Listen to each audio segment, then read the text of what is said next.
What's up, guys? Good evening. How are you guys doing? What's up, Merlin? Boa noite, beleza? Salve. Fala, Silas, beleza, cara? Mais pra frente eu vou fazer umas lives lá no meu canal, lá, mexendo no VR. So what's up, guys? Are you guys good? Can you guys hear me good? Is my audio okay? Is my background music too loud, or it is good? What do you guys think? You guys can talk to me on the chat and we can interact. What's up, Picer? Hi, how are you, man? Nice to have you here. What's up, Look Lori? Okay, so the audio is good. All right.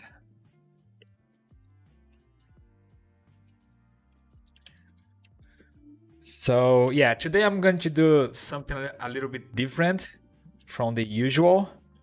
Normally I come here and I just, free scoped something and I try to sketch something and I play around with character design and things like that. But yeah, today I'm gonna try to do something a little bit different. Some of you guys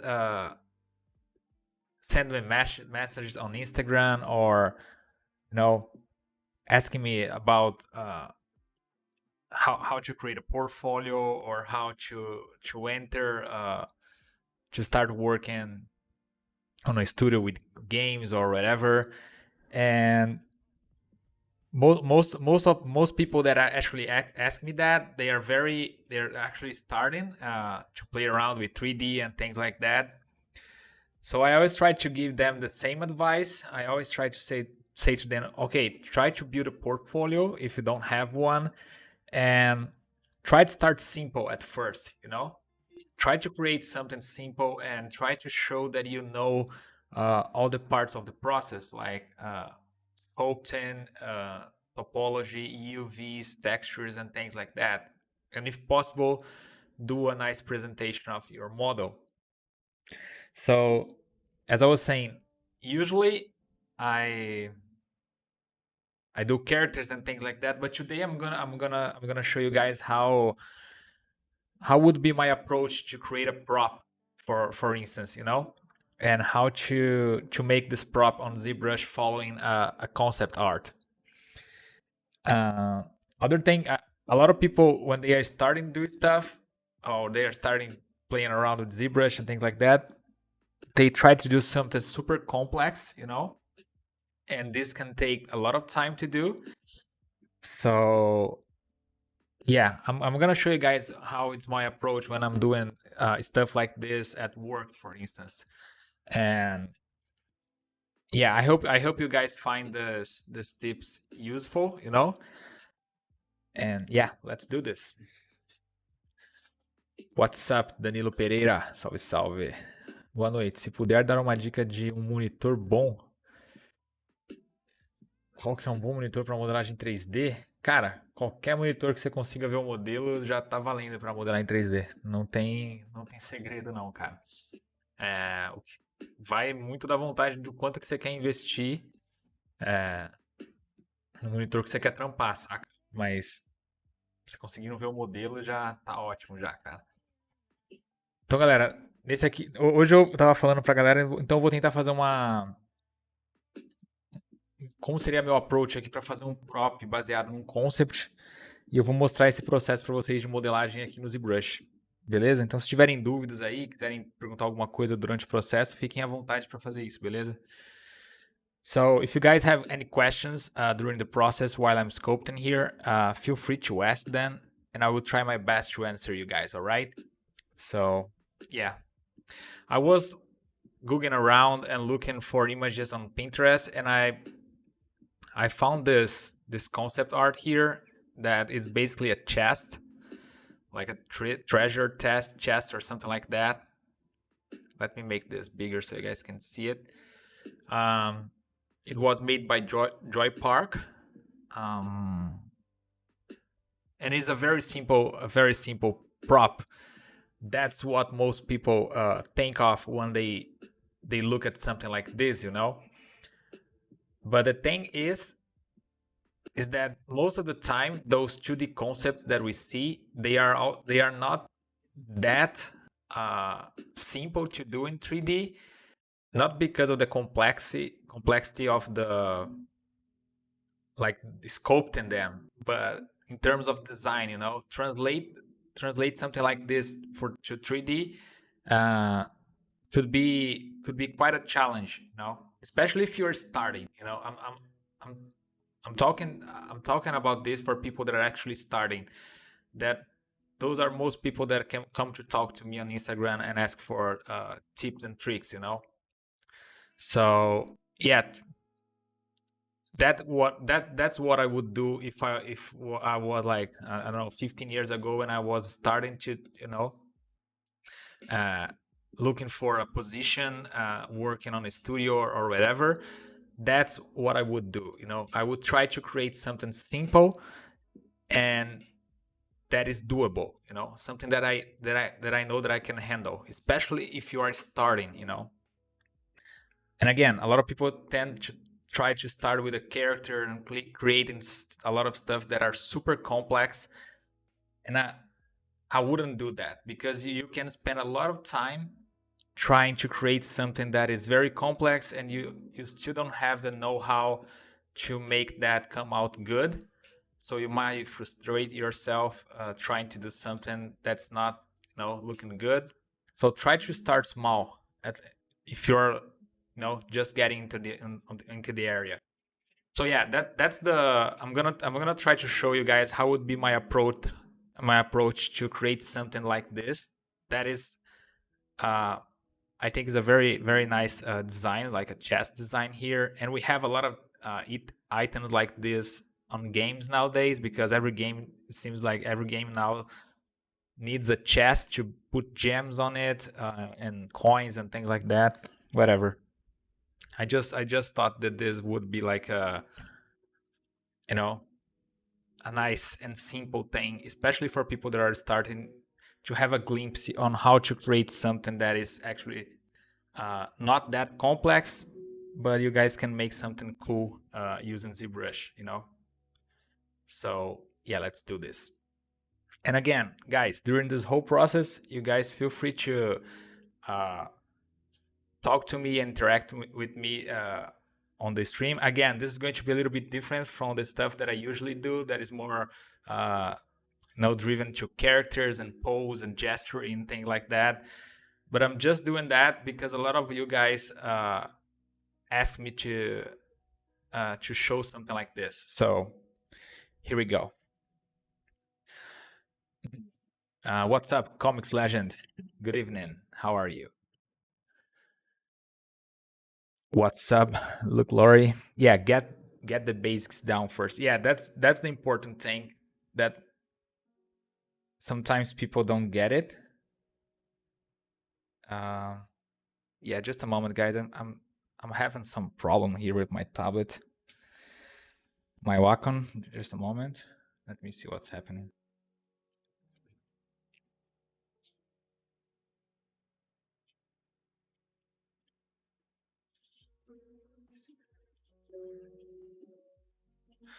Right.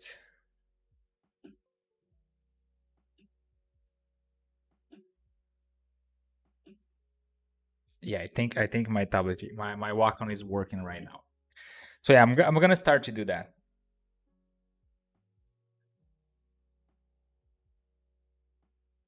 So what I usually do is start from a simple and basic shape.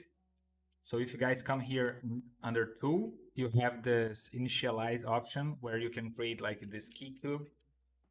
That's a very that it is a very basic you know, low poly cube that you can use to start your shapes. Just give me a moment here.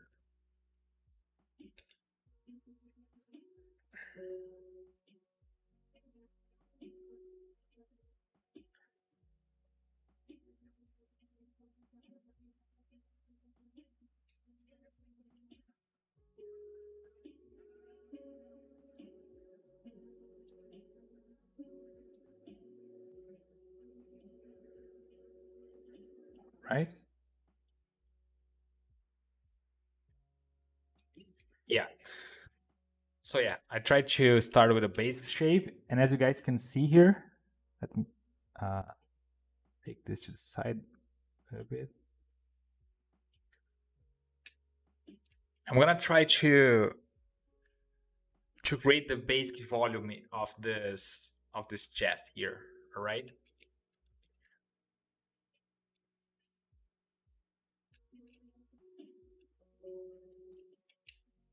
And again, you guys can think, oh, okay, but that's super simple to do. That's not a challenge or whatever. But in order to nail down the design, it could be quite a challenge, especially if you're starting to use in ZBrush or you're starting to use any other 3D application. Now try to start with something simple.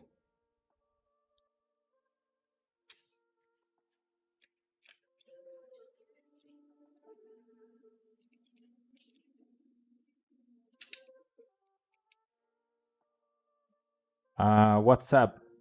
Good and graphics. Hello, how are you? So yeah, now I have like the bottom part of this chest here, and now I'm gonna work on the top part. All right. So I can use the same mesh. I'm just going to duplicate this and flip it over using the Transpose tool, like this.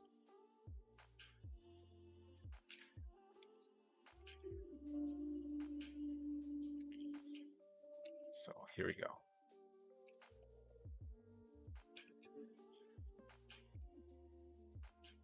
And I'm just trying to find the basic shape of this chest right now.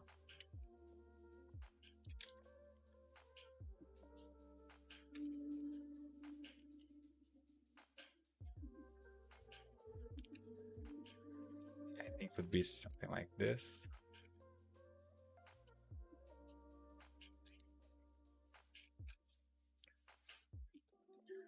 Right? So we already have the basic shapes here and the basic silhouette of this chest. And now I can start to thinking about the metal parts, for instance. Let's start. So as you guys can see here on this concept art, there is like a progression for this chest here. So there is like this very basic version of it. The first drawing on the top left corner of the image, and then there is the better version of this chest with like a little bit more metal parts on it, and a little bit more details. And then there is this other version with this skull here and with chains and stuff. And there is this other, I don't know, more diabolic version of this chest with different colors. And like there is this horn here for the skull. And so this is basically the same chest as this one. So if you do something like this, afterwards you are able to implement and create like those 4 variations. And I'm gonna try to do this and show you guys how would be my approach. So, okay. Now I'm gonna start to create the metal parts for this. And this is just a very rough base mesh, and I can still work and play around with the shapes on this, trying to find the best proportions in relation to the concept art. All right.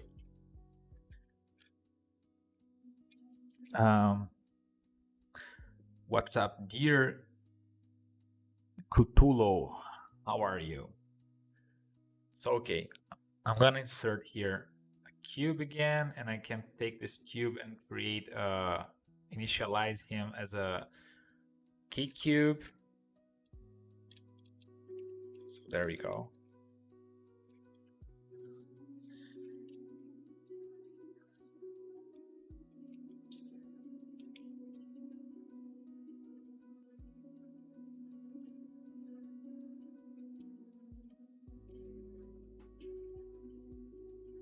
I'm gonna mirror and weld this, so now I have like both parts symmetric with symmetry here. So yeah, there we go.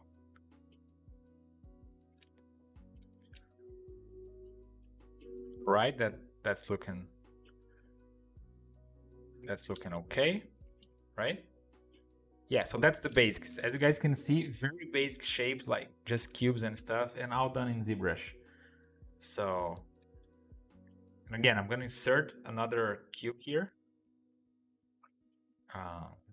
There we go. And I'm gonna initialize this cube again using the initialize. There's other ways to create those primitives, even using the gizmo and stuff, but usually I do like this. So I'm gonna try to put this here.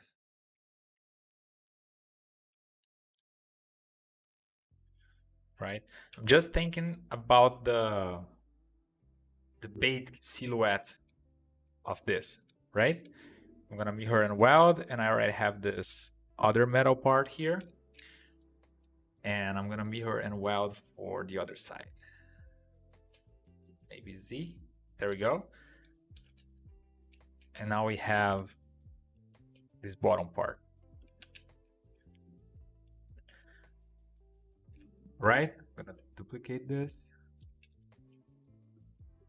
And I'm gonna use one of those cubes, delete the hidden part, and just move aside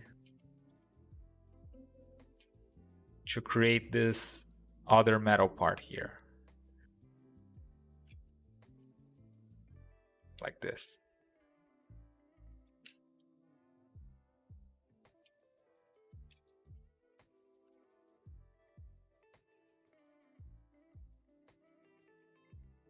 All right. So I can duplicate this, and I can turn this like this.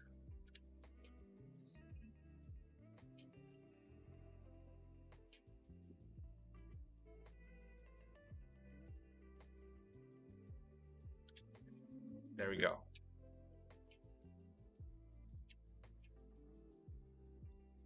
But I'm just feeling like this whole thing should be a little bit, it's too long, mine.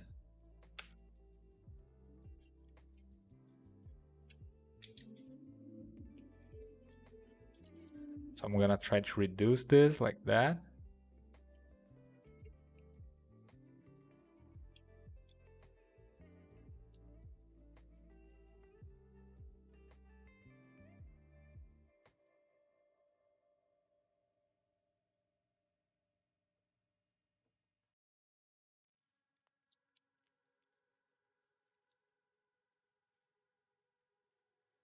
There we go. Whoops.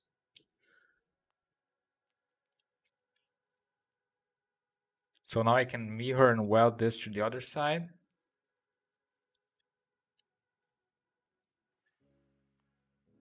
And I can also play around with the shape language a little bit, like this.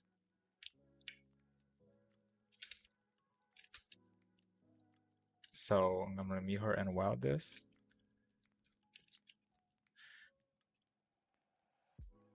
On X. So there we go.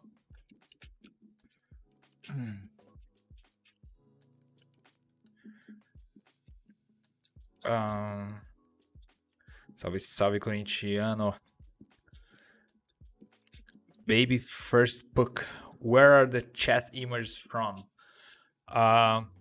So I actually Googled this image and I found this on Pinterest. This image was made by Joy Park. You can find this You can find his work on artstation.com/joy plug by, something like that. Yeah, the name of the artist is Joy Park. You can look for him there. I just Google like treasure chest on Pinterest, and I googled treasure chest, and then I found this image on Pinterest, and I'm looking just as an using this as an example. So yeah.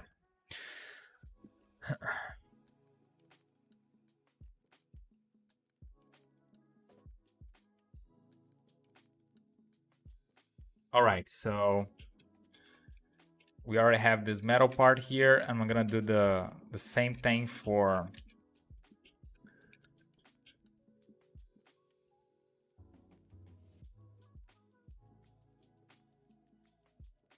you promoted the hell out of this guy.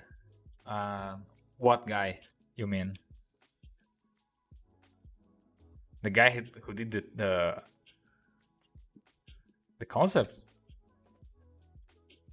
Oh yeah, yeah. I actually don't know him, but has a he or she. I don't know if it is a he or she, but the artist has some nice works, and I'm just using this as an example. So I'm gonna mirror and weld to the Z, and there we go.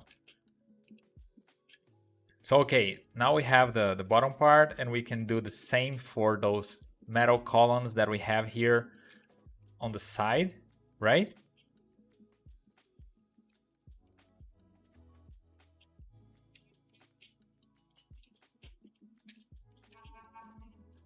And yeah, I think I can use those cubes here. So I'm gonna duplicate it. I'm gonna delete. And I'm gonna use the same cube to create those lateral columns here.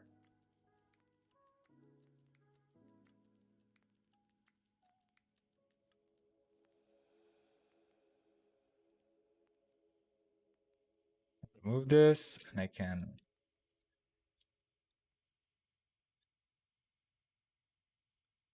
move this around like this.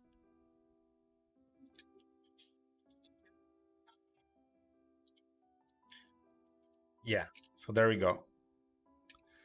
And I can do the same process again. I can mirror and weld to have the back part, and then I can change my mirror and weld to X. Yeah. But this is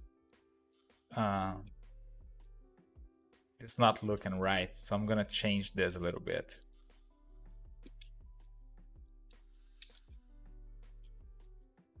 Yeah, I think that's better.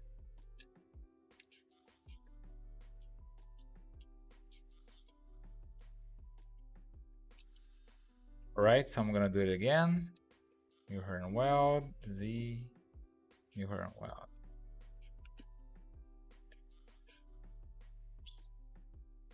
So there we go.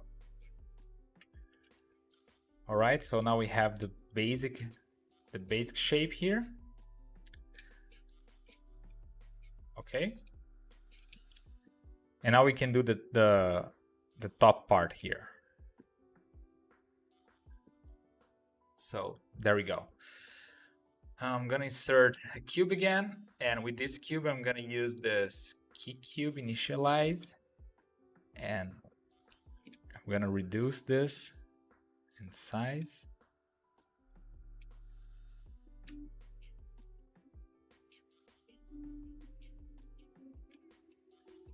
And now I actually need to do this like bend metal here. So I'm gonna try to do like this.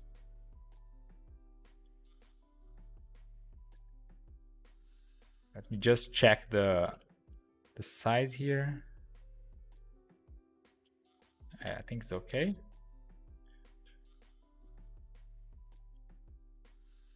And I'm gonna make it a little bit bigger like this. Yeah, I think that will do it. And I'm gonna use Z modeler to add some loops here. And I'm gonna use the add loop tools here.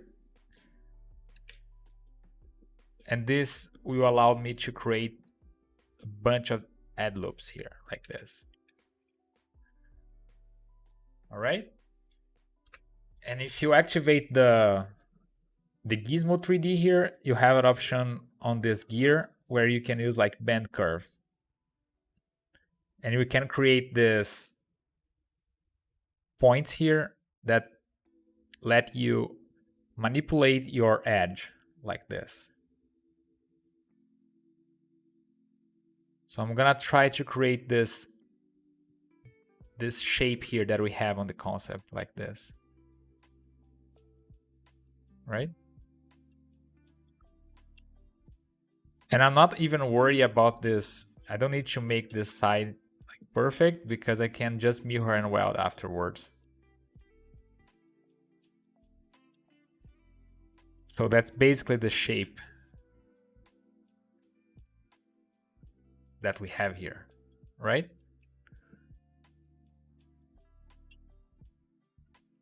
Okay, I think that will work.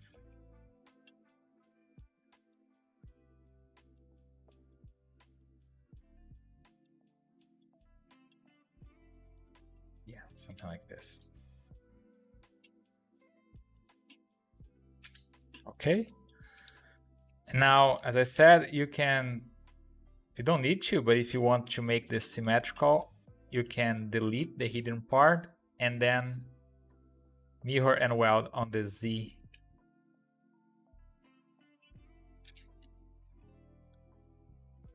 And then afterwards you can come here, geometry,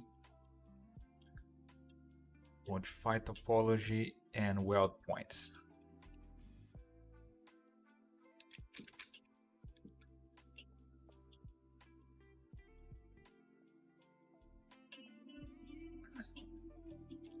I'm gonna raise my weld distance to 2 and try it again. And as you guys can see, now I have a symmetrical piece here. All right. So again, I'm gonna mirror and weld this, but this time on the X. There we go.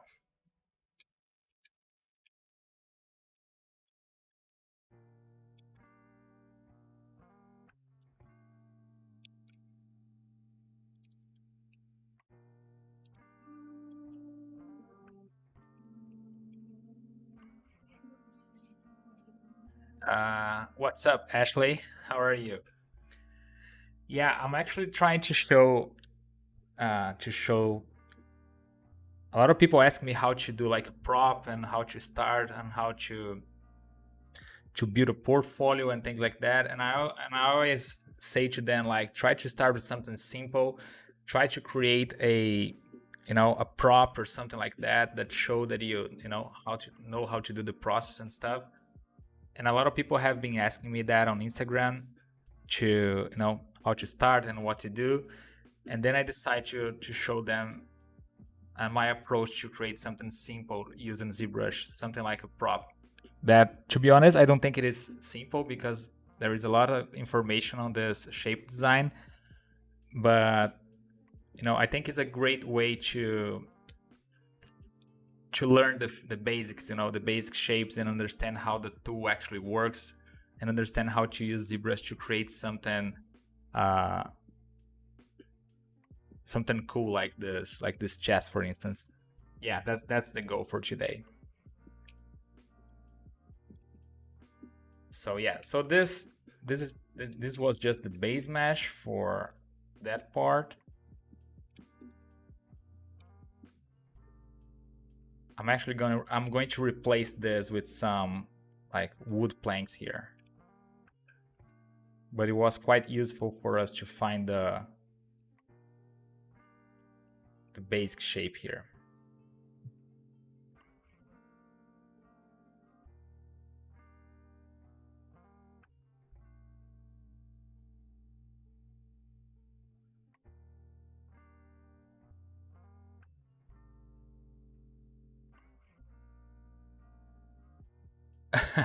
Oh, thank you. Yeah, but I'm sure you have uh, some nice way to put the same tips. I would watch it for sure.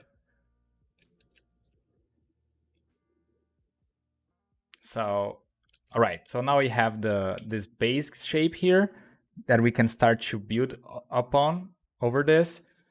We just need to put this key element here on the middle. So I'm gonna do basically the same techniques that I have been doing here. I'm gonna insert I don't know, maybe a cylinder. Yeah.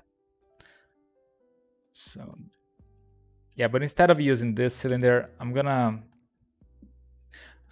use the initialize here and put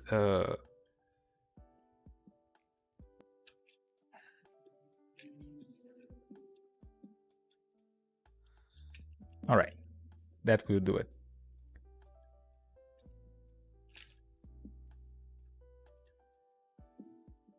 There we go. And again, just by using basic shapes like that, we can find the basic language for a concept or something like this. There we go.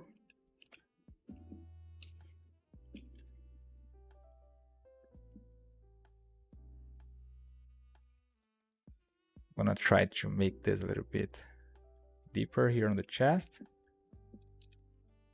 And I did not even like use bevel or something like that yet. If I would do that for myself, I would probably already be doing this. But since I want to show you guys how to think about the basic shapes, you know, I think that's the best way. Try to create like the basic forms of what you're doing and try to mimic the best as possible the concept art. And with time, you keep adding like elements to your design, and you start to see the correlation between the parts. And you might see that okay, this part is too big or this part is too small. I need to fix that, or I need to make this a little bit bigger, or you know. With more elements on the scene, you're able to understand the correlation between the parts, and you can fix it after a while. And that's the same for a chest like this. Is also true for a character or a creator or whatever, you know. So try to keep that in mind.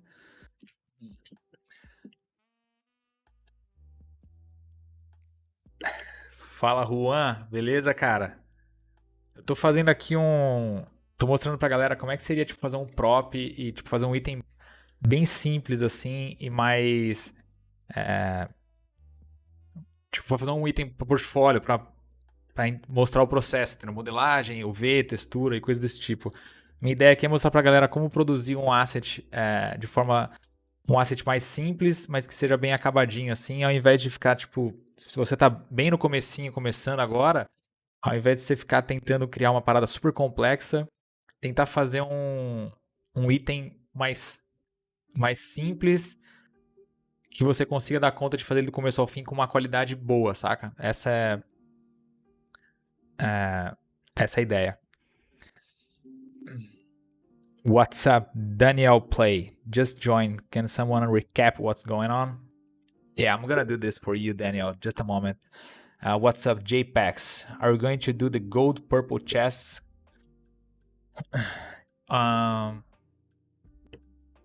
Yeah, I'm gonna try. If I had time here, I'm gonna try to create those variations as well.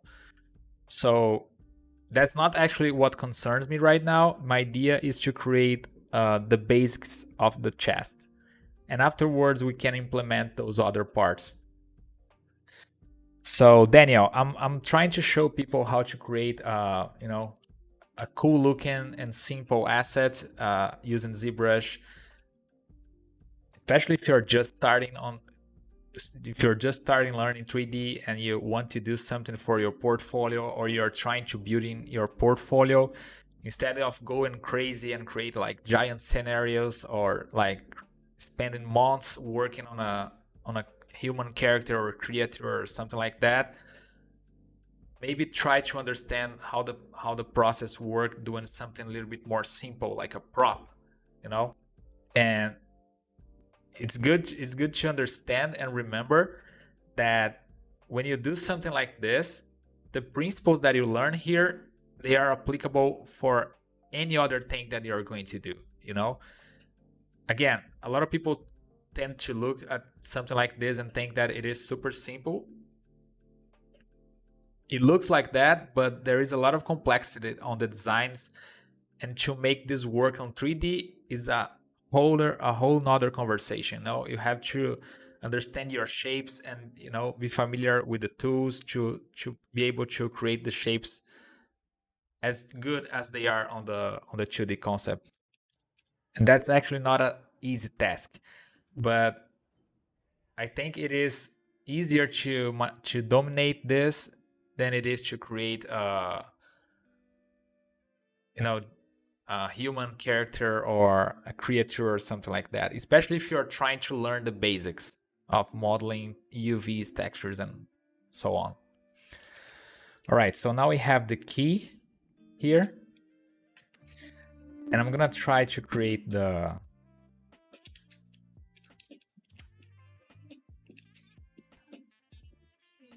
there is the split here.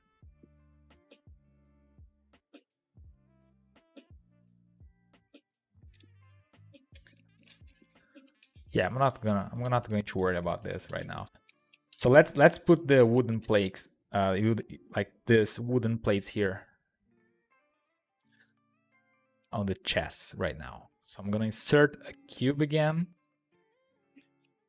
So there we have it. But instead of use this one, I'm gonna again go here on initialize, and I'm gonna use the key cube.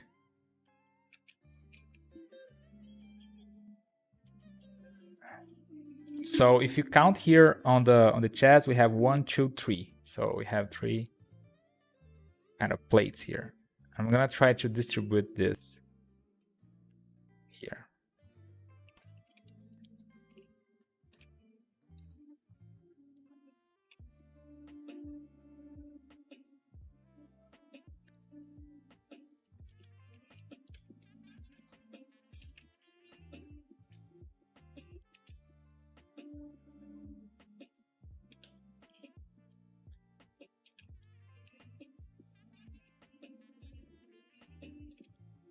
So I'm going to duplicate this by pressing Ctrl and moving this up. And instead of leaving this like exactly one over the other, I'm gonna move just a little bit so we have a breakup on the line here. You see? I think that adds a lot of nice variation for the model. So now we can grow this a little bit using the scale. And I can do the same thing again, just pressing Ctrl on your keyboard and moving the gizmo. ZBrush will duplicate this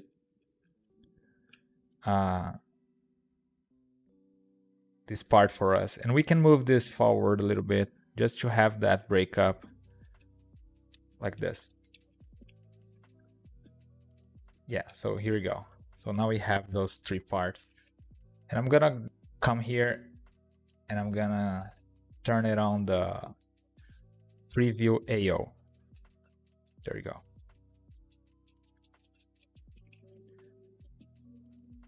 All right, so we already have the first part here. And I think we can duplicate that. Here I'm gonna duplicate. And I'm gonna try to turn this 9 degrees like this. And I'm gonna use the same object for the lateral part here. Here we go. Yeah, it's already working.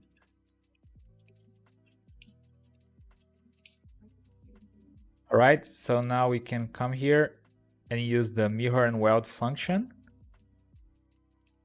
And this will mirror the mesh to the other side. And we can do the same thing for the front part.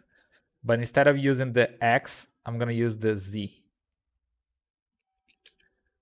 But on mirror and weld. Here we go. All right.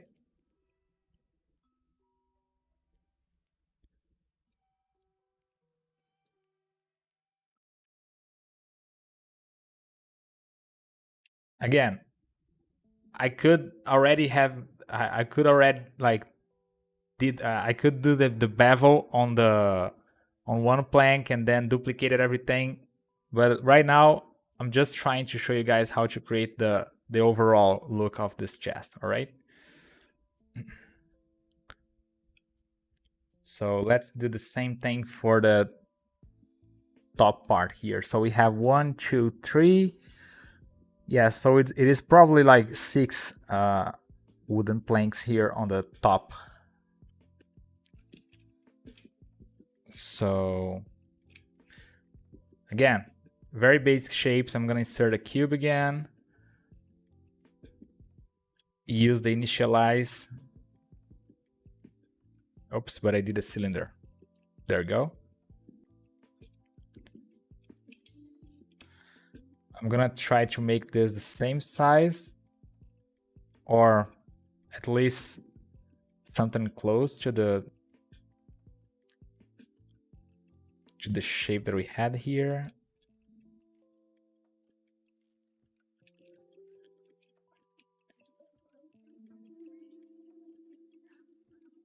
So I can turn transparency here just to see what I'm doing.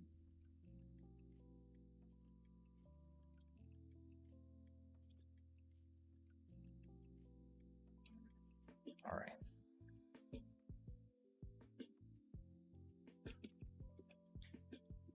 I'm gonna use the control again, move this, and I'm gonna rotate this and move to the inside.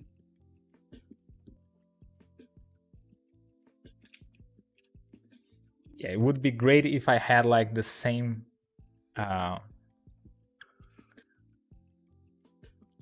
loops as the outer part, but that doesn't matter because afterwards we're going to smooth that out. So I'm just trying to move this.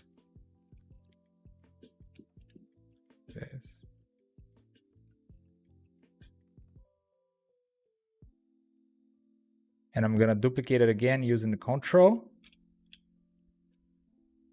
I'm just going to move this like that.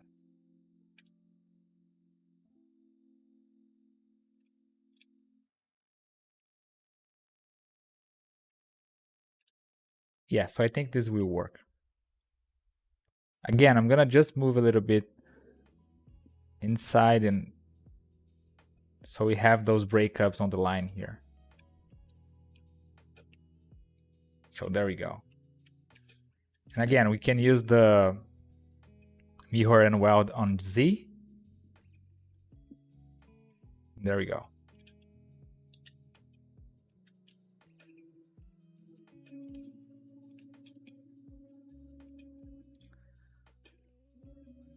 All right, now we need to put those wooden parts here on the lateral, but those ones, they are on the vertical. So same thing.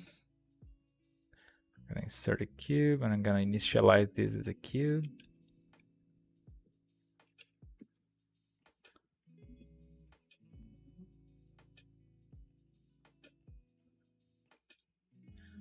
One, two, three.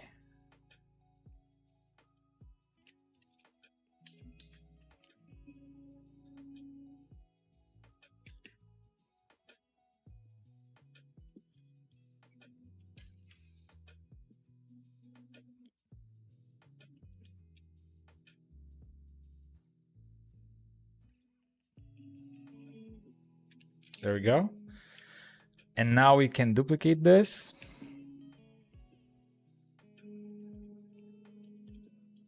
Whoops. Duplicate it. I'm gonna move a little bit like this.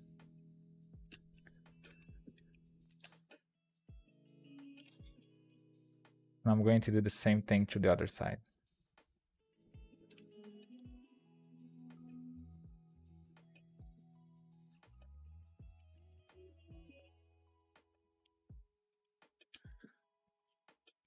So now we can take care of those. Oops.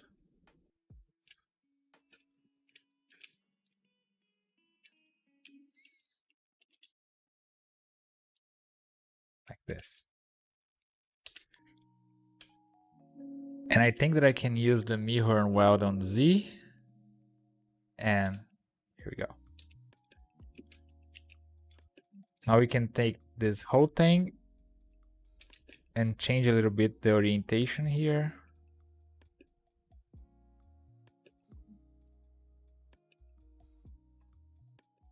Like this.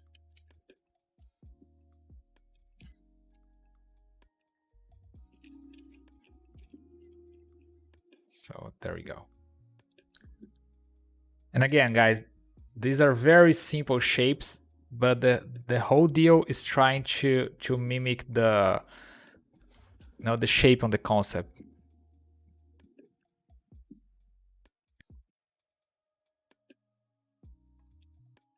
So here we go. And I did not even use bevel yet. I'm going to use mirror and weld again, but this time on the X. So here we have already a very, very simple and basic shape for this chest.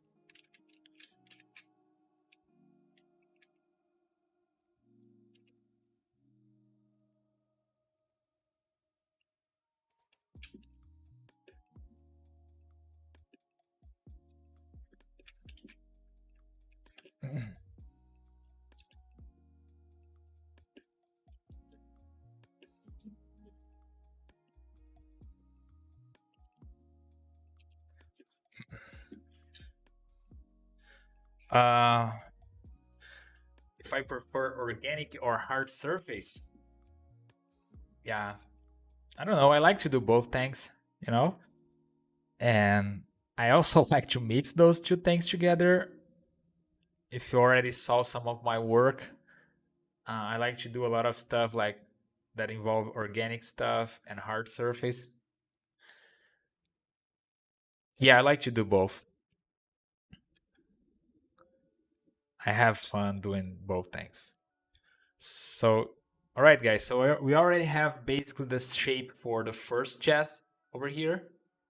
And I'm just going to look around to see if the shapes match the concept art. And it's probably not exactly the same, but it's pretty damn close. And why did I not use like bevels on anything? Because right now, if I want to change something, my meshes they are very low poly meshes, and I can play around quite easily with them, you know.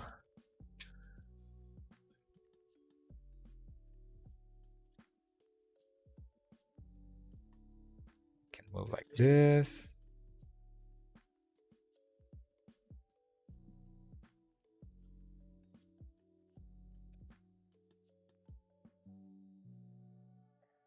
Like this.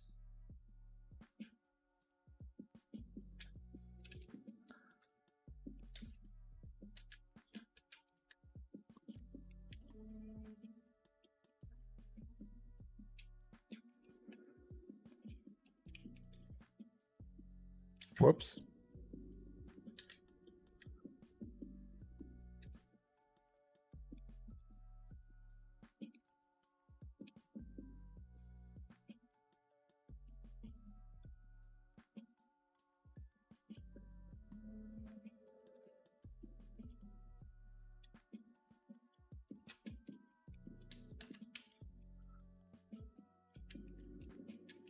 I'm just trying to somehow find the basic shape, you know. And that's actually the most important part of the process. I know a lot of you guys might watching this and thinking like a lot of if you're especially if you're starting, you're already thinking about the school and to make the school looking good and stuff like that. And I understand that, but the most important part of the process right now is to nail down this basic shape, this basic form. You know, that's that's the thing. Try to read the negative space on the concept. For example, on my chest here on my 3D model, I don't have quite a good distance here for this part, you know. And I'm looking here on the concept and I'm seeing that we have a like these parts go out a little bit more than on my model. So I'm gonna try to mimic that. And again, since I have a very low poly mesh, I can come here and just move this like this. Now, yeah, now I think it's a little bit better.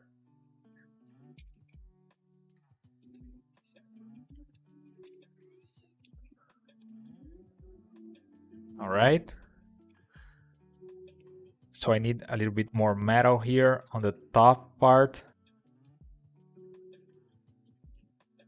But I might lose here, so I need to fix this.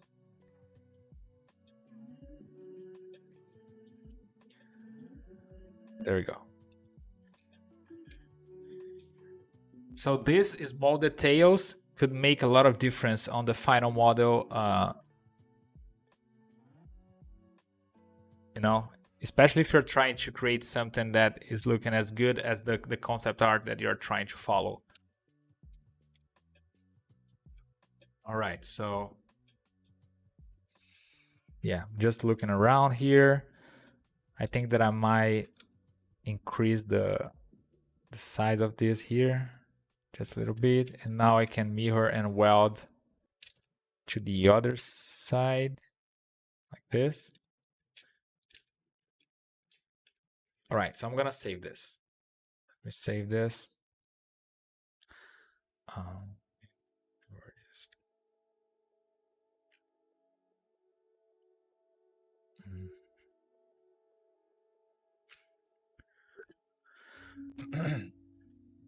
yeah, I'm gonna save this on desktop and I'm gonna find a place for this later. Baú.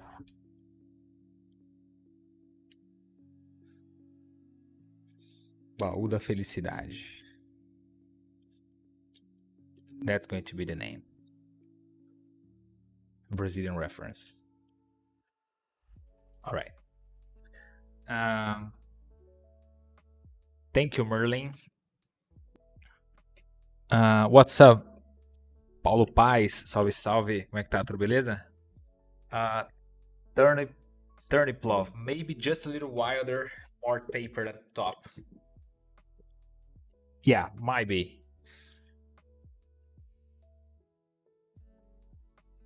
Let's see that. Let's see what you mean. Let's select everything. This.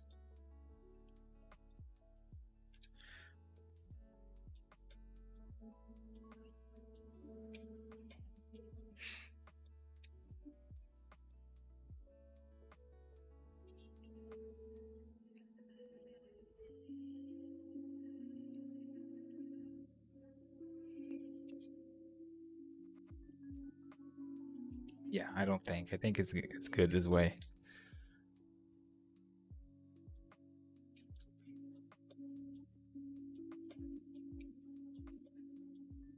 I think this key part needs to be a little bit bigger.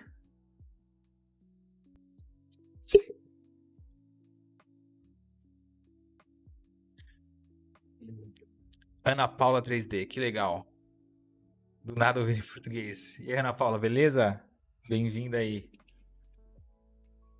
Galera, pode fazer perguntas em português, falar comigo em português, que aí eu respondo em português pra galera do Brasil. Beleza? Turning plow. Can you use the taper modifier if you select everything? Yeah, you actually can use like a lattice on Maya or something like that. Yeah, you can do that for sure.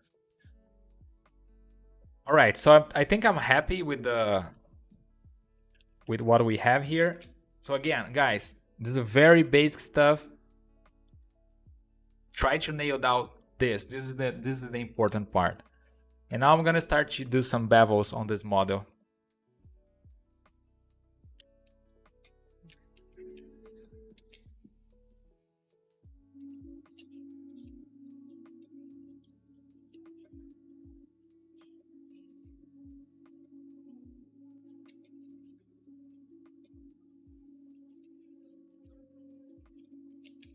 So there we go. I'm just trying to fix the whole shape here.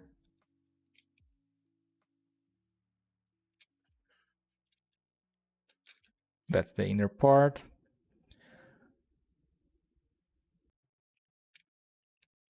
And I can actually make this be the floor for chest.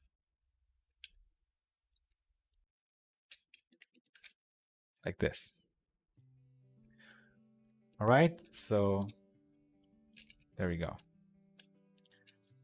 So what we can do here now is that we can use the Z modeler and use the bevel tool here and bevel our model like this.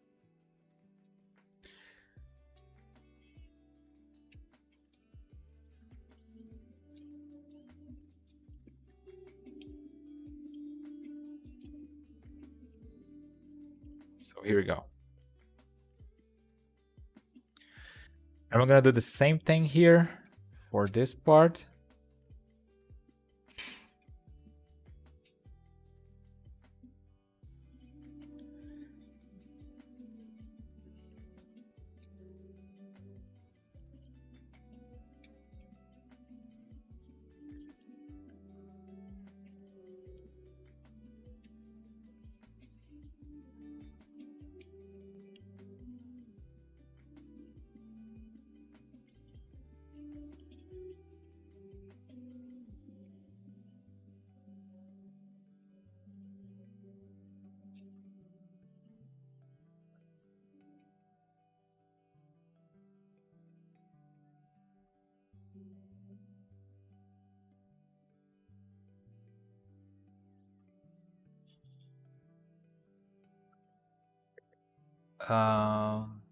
Vídeos usando Z-Modders são sempre bem-vindos. Obrigado. Pô, que isso, cara?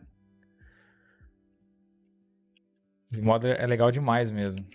So, alright, let's try to bevel a little bit this wooden planks here. So, I'm just going to click on those other ads.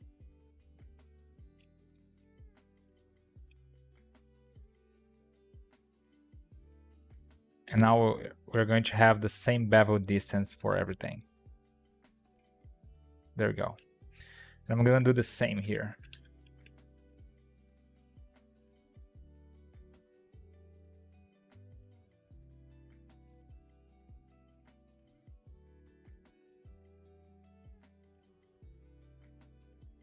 Oh, I had my symmetry turned off, so that's why I didn't went both ways.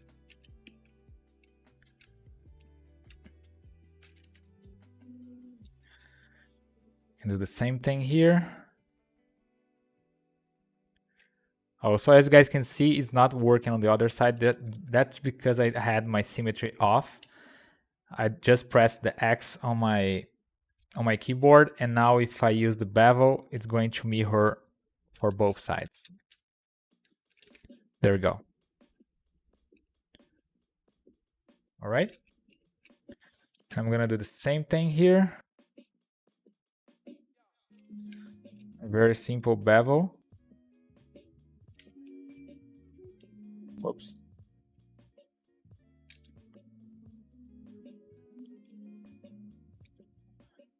Just click it, and this will ZBrush will repeat the last action.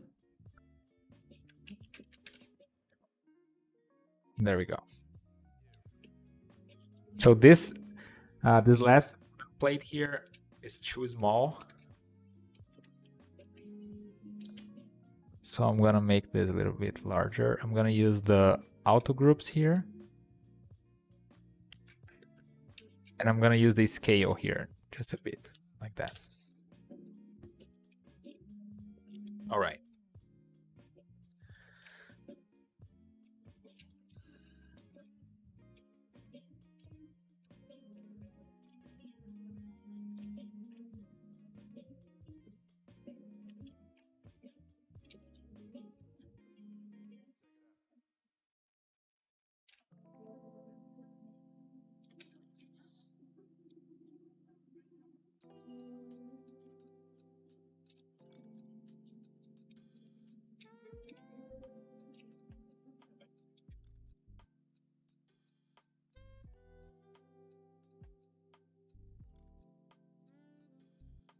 Oops, that's not working the way that I wanted.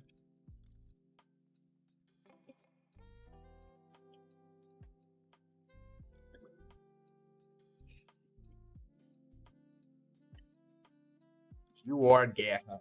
Salve, salve, guerra. Tudo tranquilo, na paz. Mark Mendes, salve, salve. Vi que você tem um PS5 agora, mano. Show demais, hein? Já tá no vício? Cara, na real não, cara. Eu nem tirei da caixa ele ainda, velho.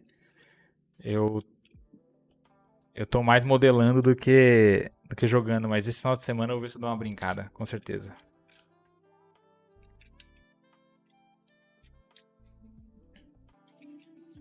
Com certeza eu vou dar uma brincada esse final de semana.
All right, so I think we have a quite good base mesh to work. And you might be asking, okay, but if you take a look on the concept, we have a bunch of scratches and things like that on the model. And that's actually the easiest part to do. Create those scratches and things like that is not the most complex part of the process. Actually, in my opinion, the most complex part is to nail down the basic shape. You know, afterwards doing the scratches or doing the wooden plates like scratches and things like that, that's not that difficult. You know, you just need a bunch of subdivisions to do that. But the most complex part is to nail down the basic shape. And I will still keep I'm gonna keep making adjustments on this design. For instance, I think this part here, it is way larger than the version that we have on the concept. So I'm gonna try to fix that.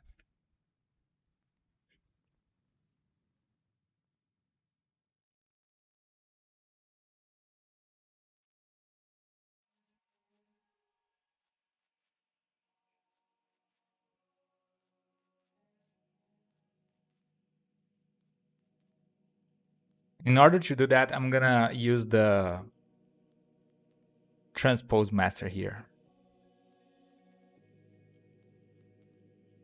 Let's see. So Transpose master, he basically lets you move around all your subtools at once. So I have all my polygroups and stuff, but I want to kind of taper this down.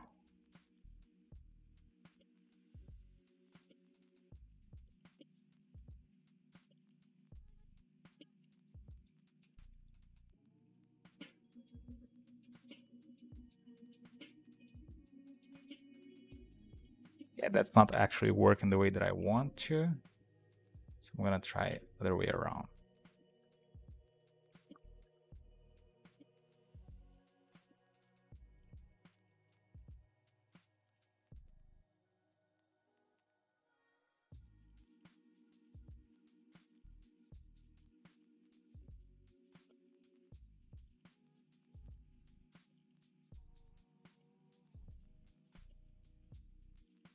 Yeah, that's actually the shape that I want. I want that kind of a V shape here on the side. And as you guys can see, this, when I did that, it kind of messed around with my with parts of my model here. So, but that's okay. I can undo this afterwards.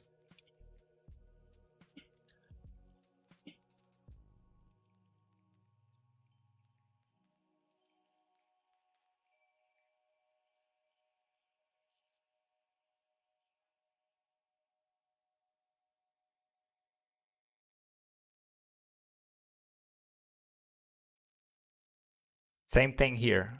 The back part of my chest become like kind of weird,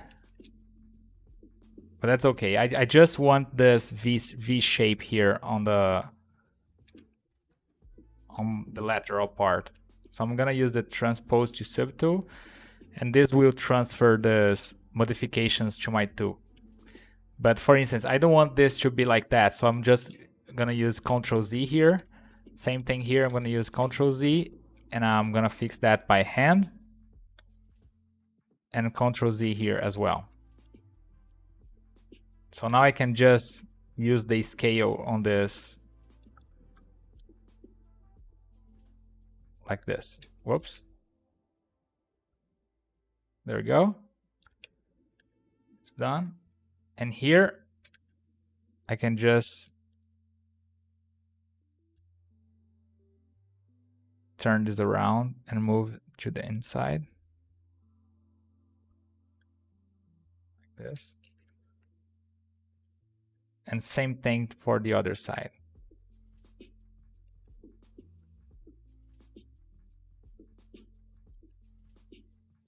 just going to move around like this.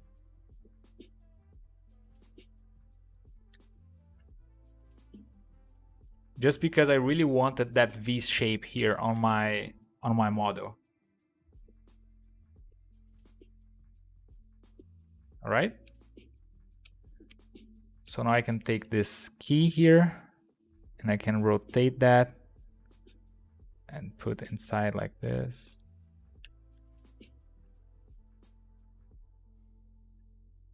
So there we go. Yeah, I think it's looking way better now. And again, I know it seems to be simple, but look how many alterations that I had to make since I start doing this chest. As I said before, as you keep adding elements to your model, you're starting to realize the correlation between the parts, you know? So I can fix this by removing that add here to make this a little bit better. So there we go. Let's just bevel this.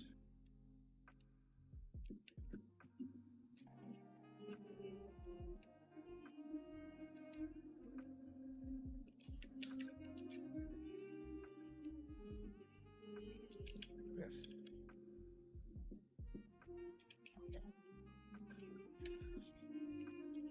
All right.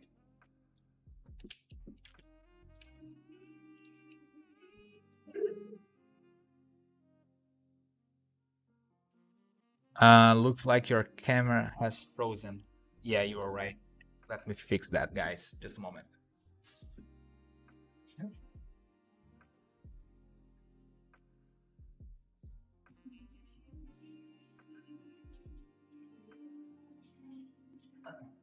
Yeah, now I'm back.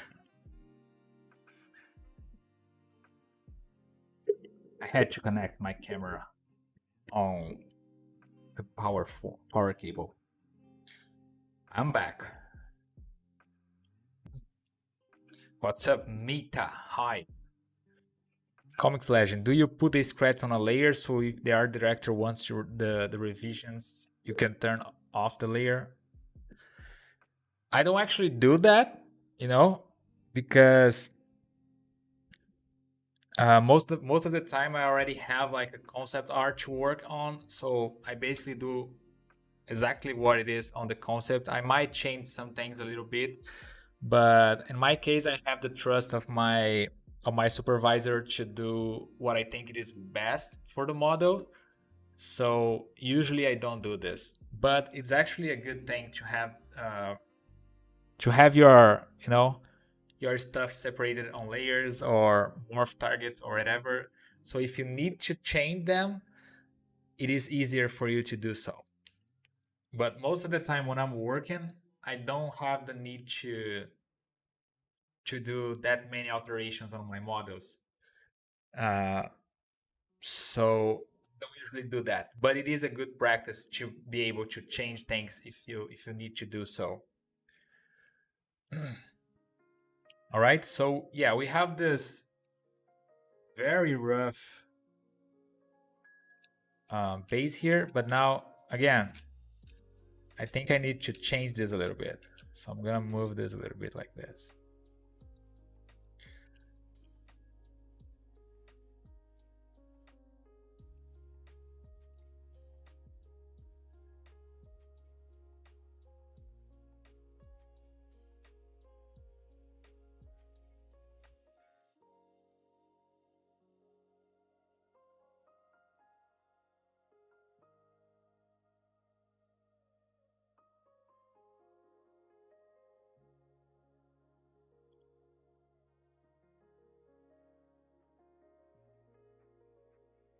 And again, look how many times I go around and I try to improve the shape, the basic shape of the model, you know?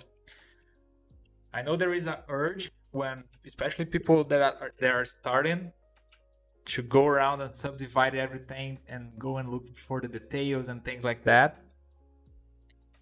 But I think if you are starting, try to stay on the basic shapes and try to nail down the basic shapes first. I'm trying to freeze that a lot, because a lot of you guys that ask me stuff on Instagram or send me images from your portfolio, I kind of see the same mistakes on your portfolios, especially people that are starting.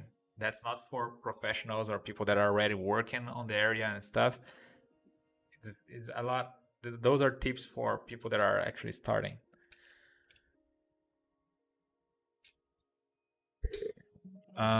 Shot. Are you taking questions about ZBrush in general as well? I have one about something I saw in this year's ZBrush Summit intros video. Yeah, if it is something related to what I'm doing right now, I'm gonna try to dive into it. But otherwise, yeah, let me know what you want to know. If I know the answer, I'm gonna try to uh, help you for sure.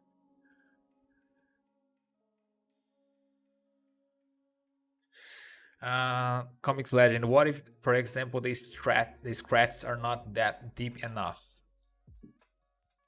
Actually, we have now a very nice tool on ZBrush that let you kind of set the deepness of the your last stroke, so you can adjust that while you are doing it. But afterwards, yeah, you can also use layer if you're not sure about the deep of the stroke that you are doing. But yeah, anyways. All right, guys. So yeah. So you kind of have the basic shape for the first chest here, right? I think we need to scale this a little bit. Okay, something like that. Okay.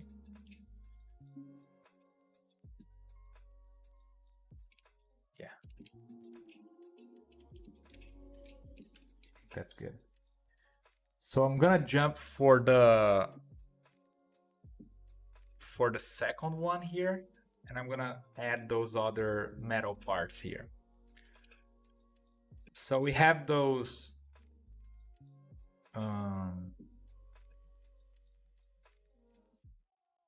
metal details here. I'm gonna try to put that on the model. So let's do this. We can use the insert mesh brush to this. We have here insert mesh brush primitives, and I'm gonna use that.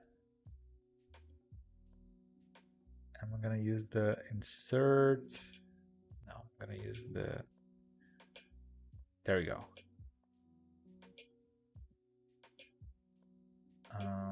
8 sphere 32.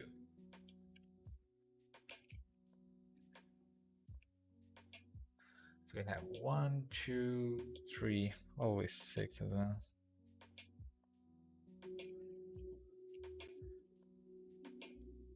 So I'm inserting this here, but it's not. As you guys can see that it has like this. It needs to be a little bit deeper on the mesh. So here's what I'm going to do. I'm gonna go here to brush, depth, and I'm gonna increase this a little bit.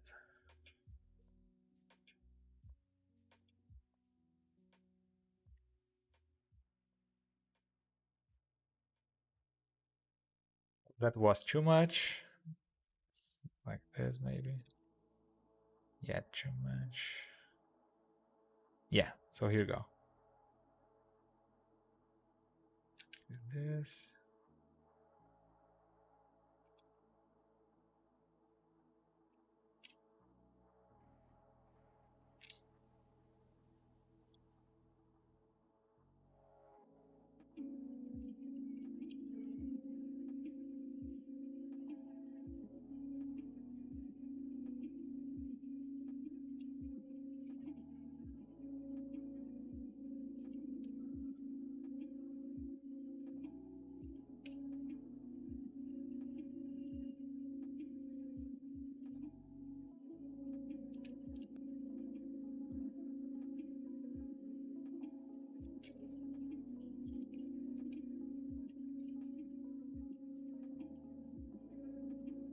So yeah, I think something like this. Now we need to put this like metal part bending over the top part.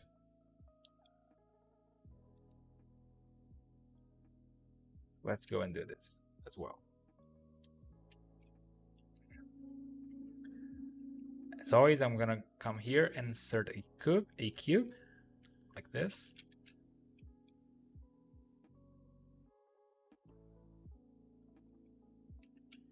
And I'm gonna use the initialize again.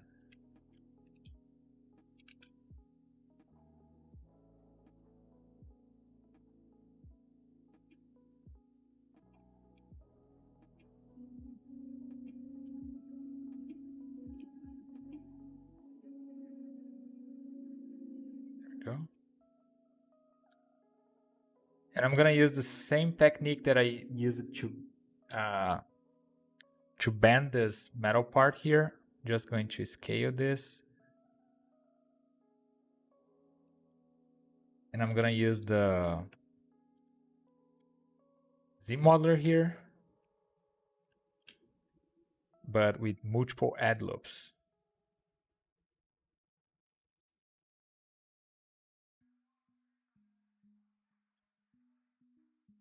There we go. And now I'm gonna use the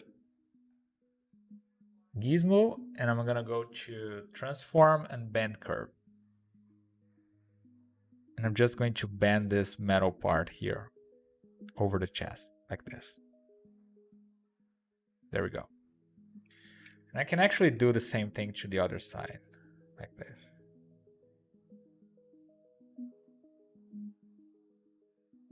We can activate transparency to see better here.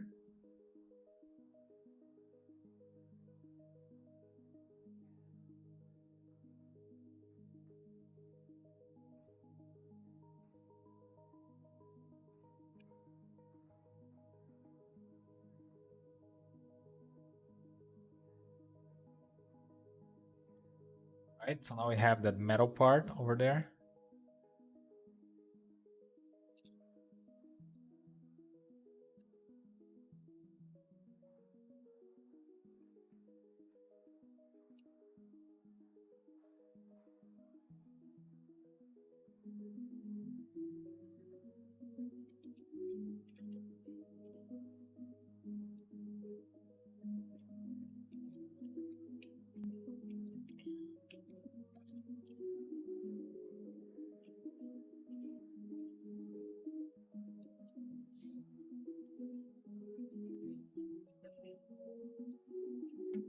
There is a short demo of a baseball cap being made video at the end. The mesh of the hat has made using duplicated surface. I was wondering what was used to do that. Or is that a new feature? We don't know yet. Yeah, I don't recall the video that you are talking about, but yeah, I can take a look at this and maybe answer you on the next stream, but I really don't know that. I'm sorry, man.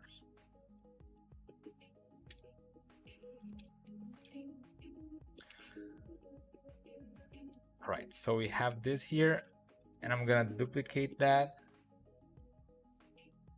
I'm gonna take the original one, I'm gonna roll him back, and I'm gonna use the same mesh to do this bottom part.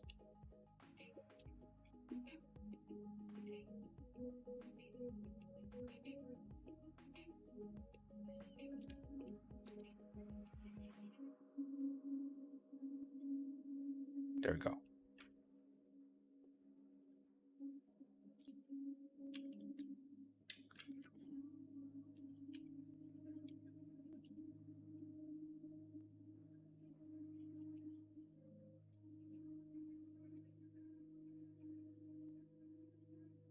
And probably has the same thing on the back. So Just going to mirror and weld this, but on the Z-axis. There we go.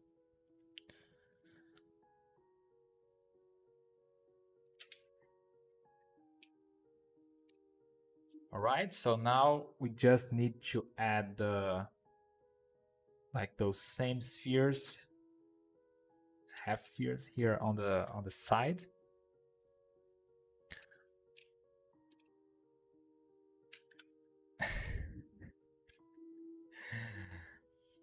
Salve, salve, Pepe Kuch. Rafa Fabris, do you think it's worth learning Maya for props and navy modeling? I'm using ZBrush for more than a year now, but I feel like blocking and modeling hard surface thing for games, it's worth to integrate Maya in my workflow. Well, I think you can use ZBrush to do your hard surface modeling and your the stuff that you're doing. But what I always try to say people is do whatever is comfortable for you. Do whatever is best for you. If you're comfortable doing stuff on Maya, do it on Maya. But it is totally possible to do here on ZBrush. And I say that because that's actually my workflow, and I do this at work. If I need to do something like this that I'm showing to you guys, I would do it on ZBrush because I think it's way quicker for me to figure that out. Here, we can try a lot more, and afterwards when I need to add the details and find details, I will be already in here. So yeah, but I always say for people, like, do whatever you feel like more comfortable doing it. What's up, Silvana? Hello from Colombia. Hi, hello from Brazil. I'm doing great, and you? How are you doing? So yeah, let me add this same circles here on the model. So I'm gonna do this. I'm gonna insert a cube again.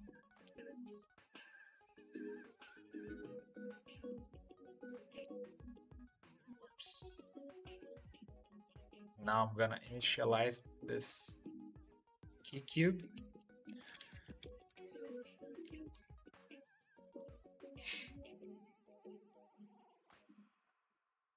So there we go. And I'm gonna take just one side here, and I'm gonna move this like that. I think this will be enough to create this effect here.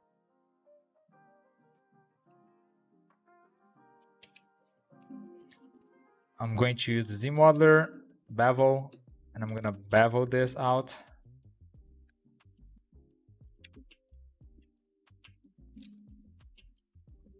Like this. All right. So yeah, now I can just move this.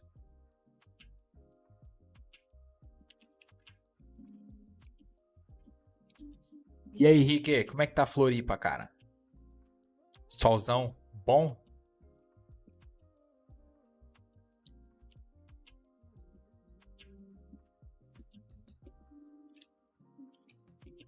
So now I can use again mirror and weld.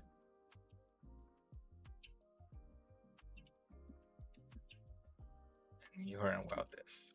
There we go.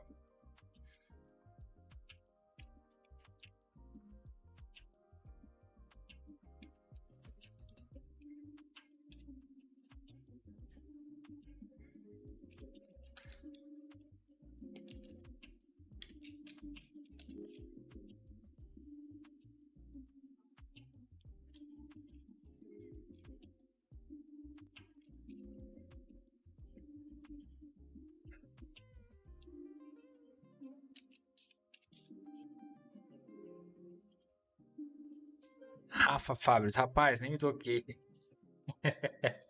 Pode perguntar, galera, quem quiser fazer pergunta aí, pode fazer pergunta em português, que eu respondo em português. Eu falo em inglês aqui normalmente porque a galera tá assistindo também de vários lugares diferentes, né? É pra galera poder entender, mas fica à vontade de falar em português aí. Isso é uma maravilha, né, Ricardinho? Você deve estar tirando onda aí, hein, meu?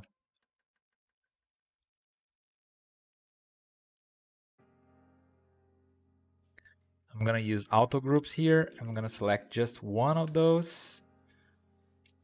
Actually, this one. And I'm gonna delete the hidden ones.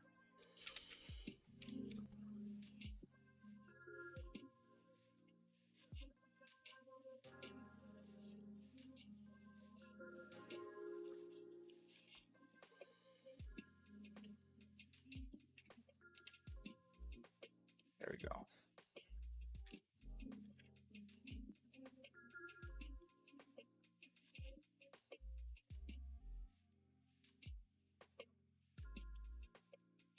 I'm gonna try to put this close to this.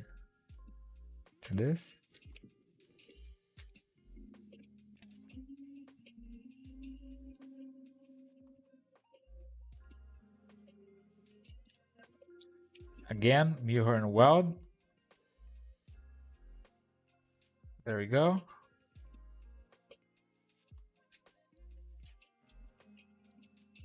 And I'm going to mirror and weld again, but this time on the axis.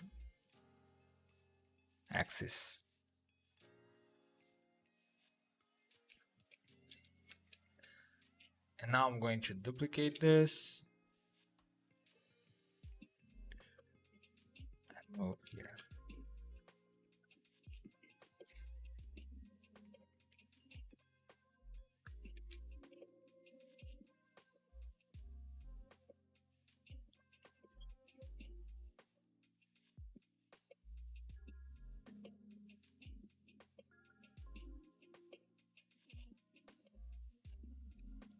There we go. Same thing, but for the other side.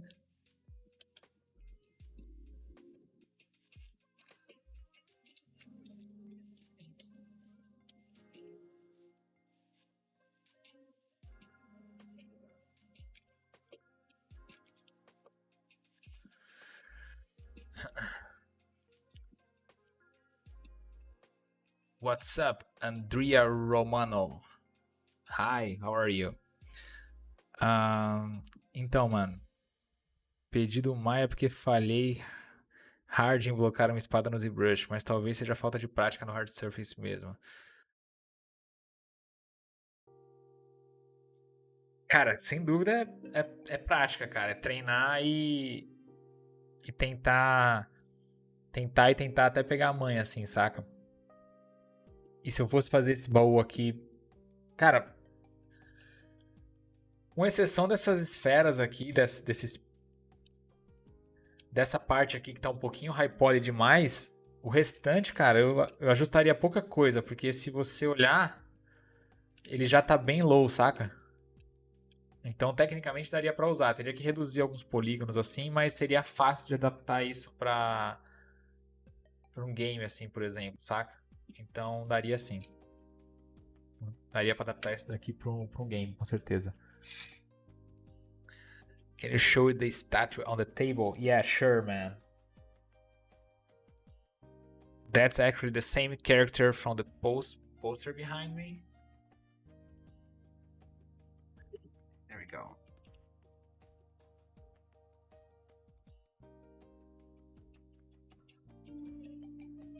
Yeah, it's just a test that I did to play around with some of my designs. It was printed on my Ender tree. So, there you go. All right, so now we need to put this here on the top part. And again, we can use this one, duplicate it, and move to the top here. This.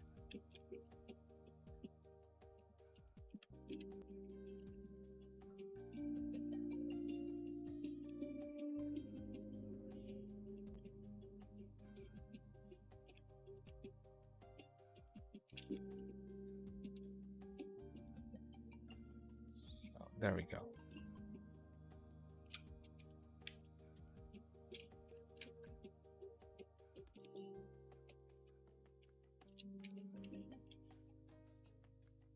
I'm going to select this, Del hidden, and then I'm going to use the mirror and weld on the Z axis.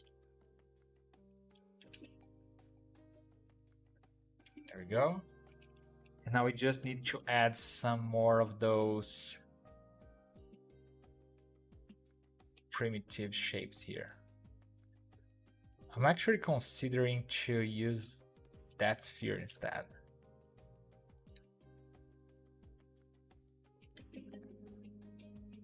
Yeah, that has a little bit less geometry on it, so I think it's going to work better for me.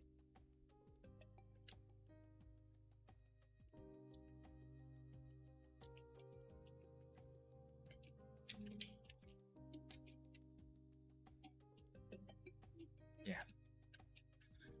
But I'm gonna change the depth here. Yeah, that's good. And I can again select, delete hidden, mirror and weld again, and we have on both sides now.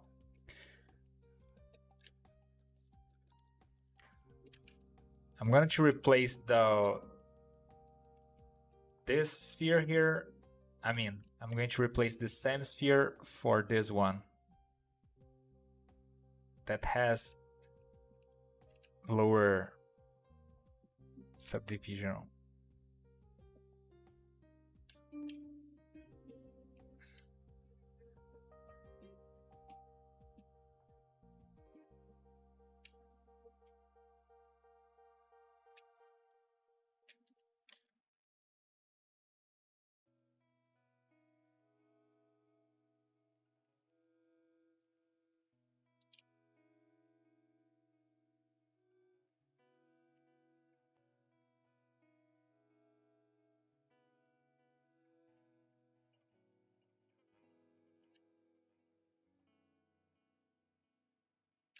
All right. Now I need to do the same thing on the bottom part here. Just going to fix this real quickly.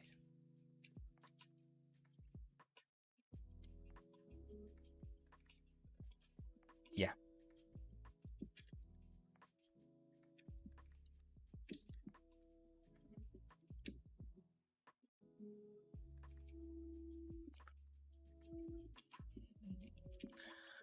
Now I'm gonna change to for a single and try to put this on the middle.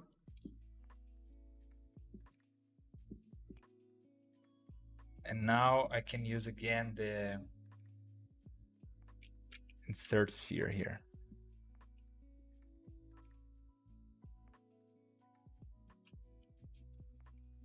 Like this.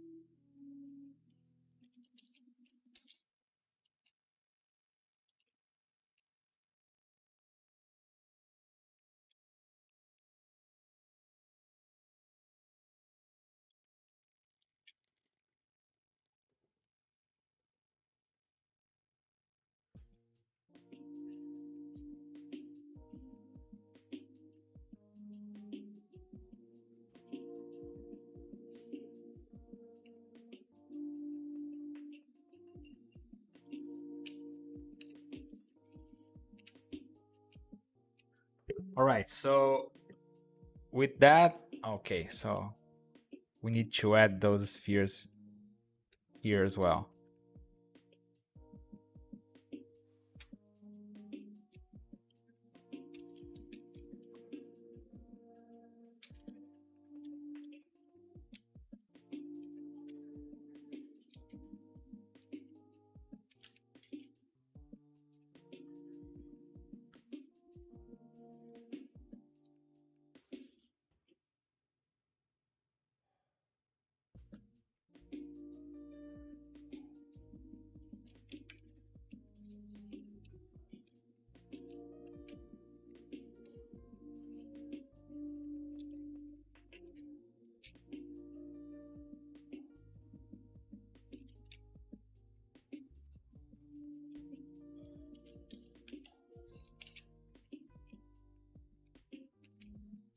There we go. So now we have the second version of this. So here's what I'm going to do.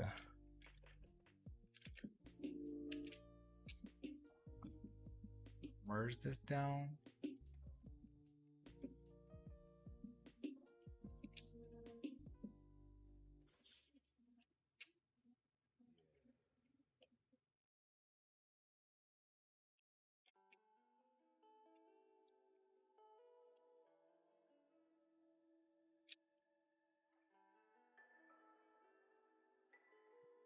I'm gonna use group split here.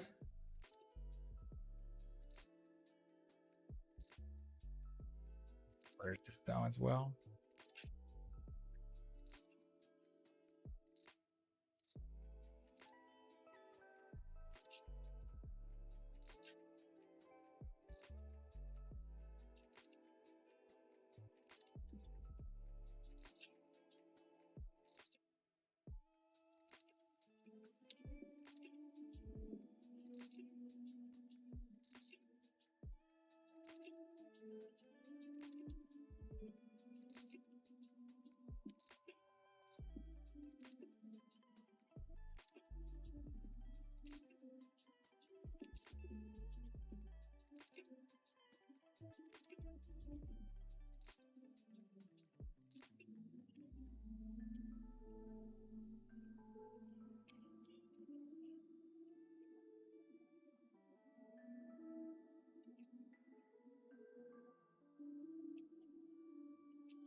All right, so now we already have the first one and the second one, right?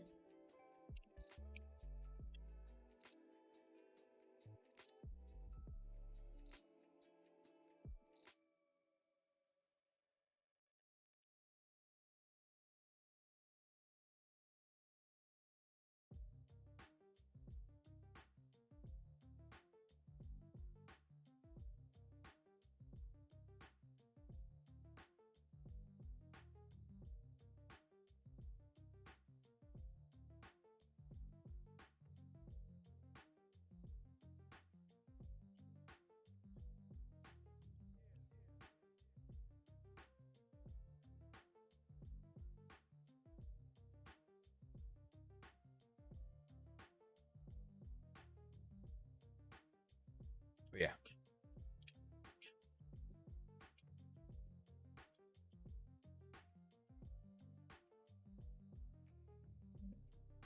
There we go. So the first version, and then we have the premoderated version. And again, very basic shapes and very basic like shape language for the 3D model here. And we can keep improving on that until we reach the final stage of this prop. So I'm gonna save this.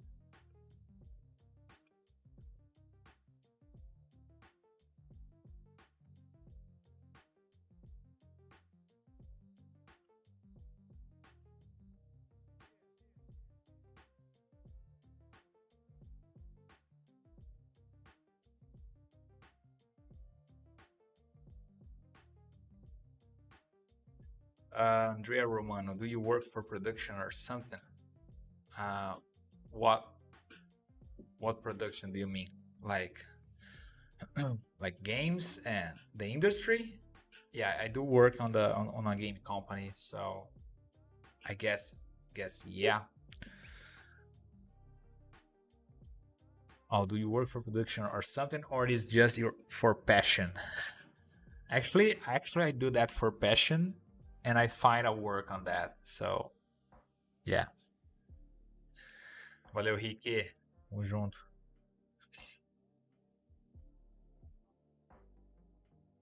All right, so now we have the second version. Let's work on the third version here that has this school here on the instead of this key. So let's do this. And everything that we did so far, it was very like basic and box modeling, you know, like very old school. Now let's create this like golden school here. I'm going to insert a sphere here. I'm going to scale this down. Put this somewhere around the place that I need it to be.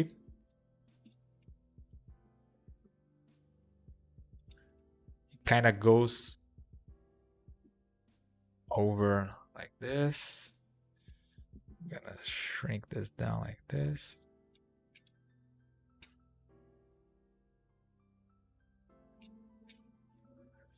Valeu, Merlin. All right. So yeah, now let's do a little bit of sculpting, you know? And it's going to be like something very simple. I'm gonna dynamesh this, activate symmetry, and I'm gonna try to build in this skull here.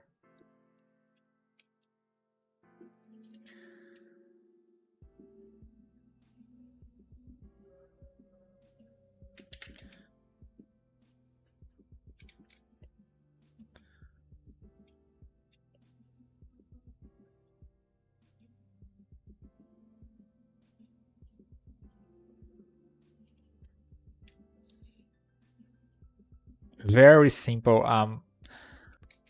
Not trying to go super crazy over this.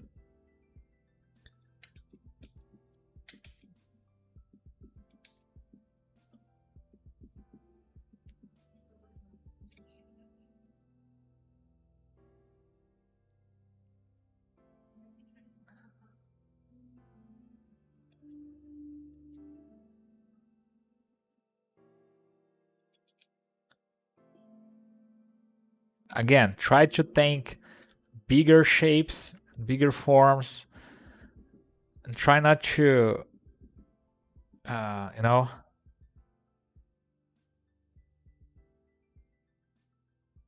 make things super complex, you know.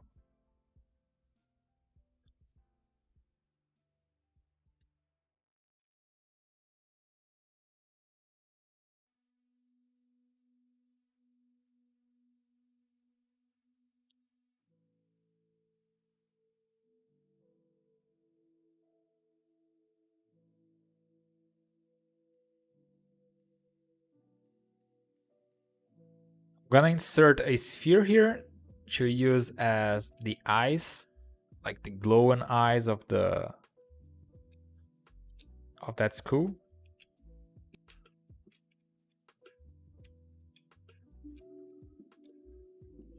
So here we go.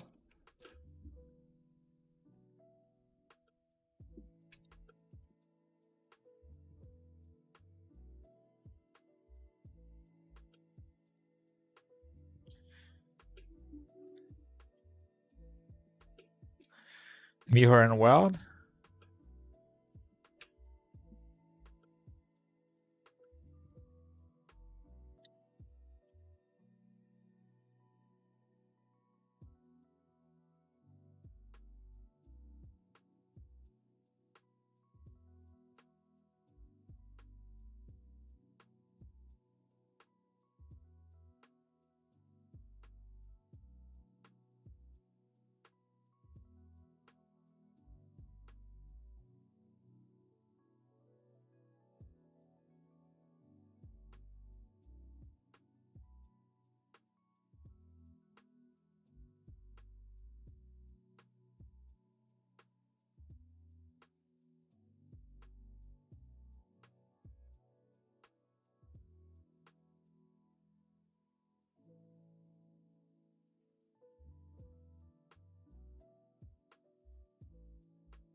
What's up, Deox?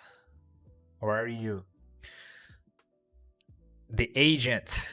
Will the screw head have a keyhole in the nose? Well, I think that's actually not a bad idea, but I'm gonna try to keep up with the concept art. And yeah, I'm not going to make a keyhole on the nose of this skull.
I can come here and use the geometry. I can go to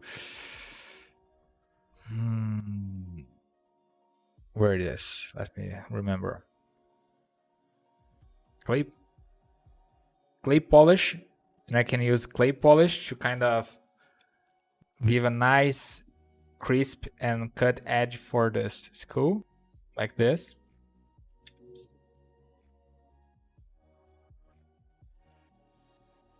And this will give a nice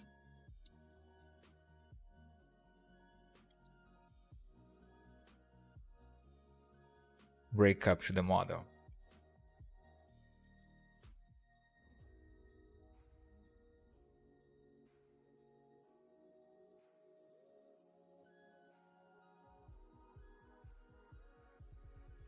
Fabiano Reis, fala Deryck, tem recentemente acompanhado teu trabalho, sinal espetacular. Pô, valeu, cara. Obrigadão mesmo, fico feliz.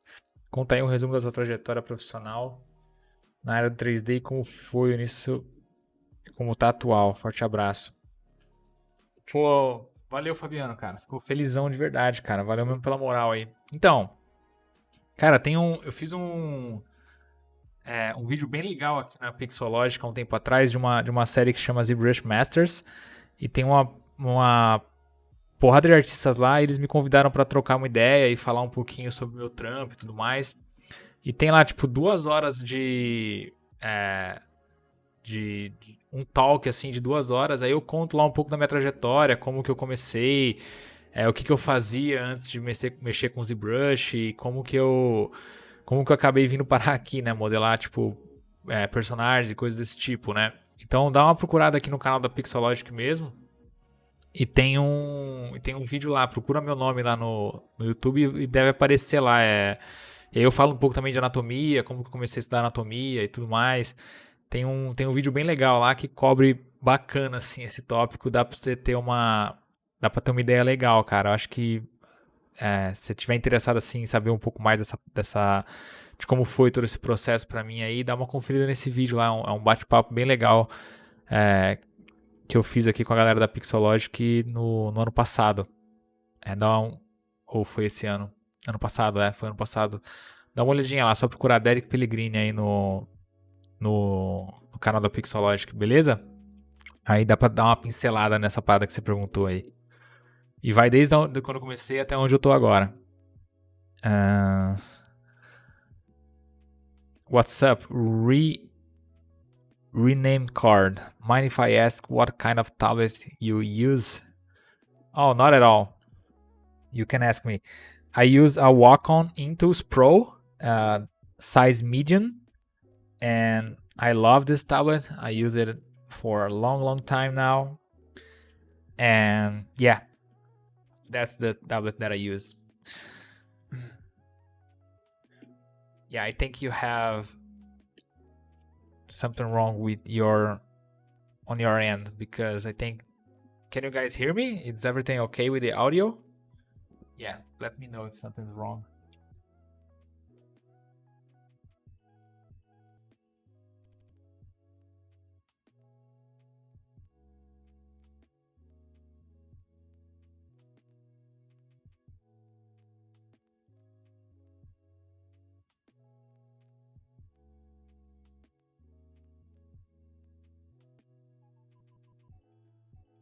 Yeah, so I was using the clay polish here too.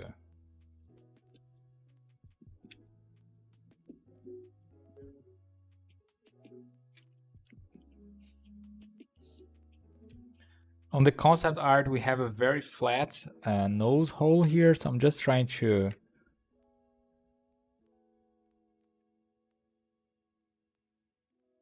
improve and create something maybe a little bit different here.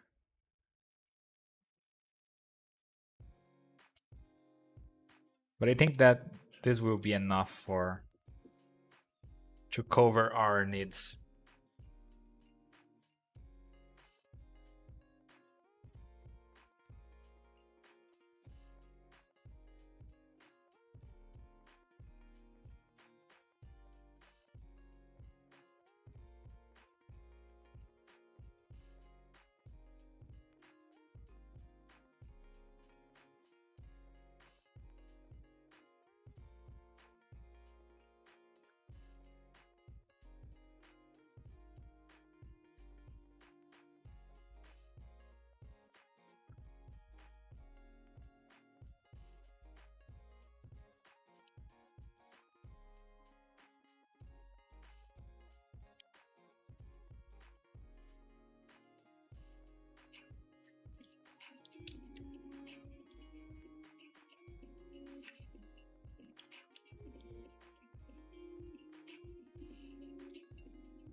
Yeah, I think that's it.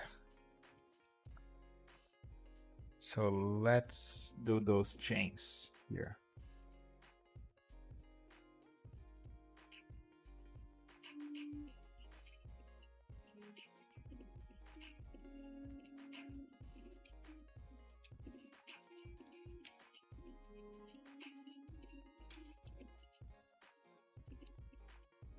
Just save this.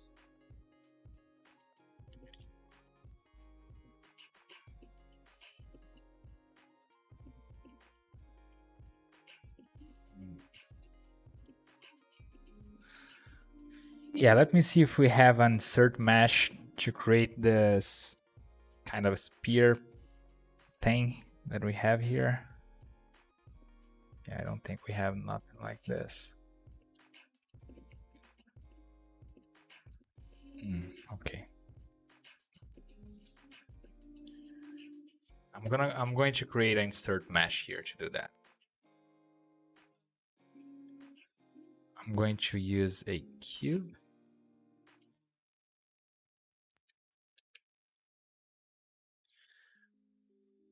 Initialize key cube.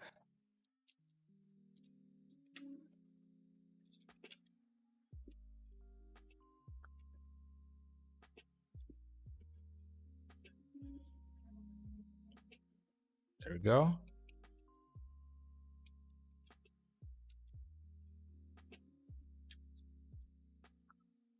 Tem brasileiro aqui? Tem. Eu sou brasileiro. Tem mais alguém aí no chat? Além de mim e da Isabela?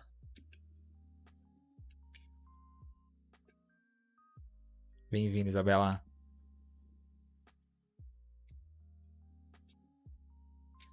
Yeah, so something like this I think will work.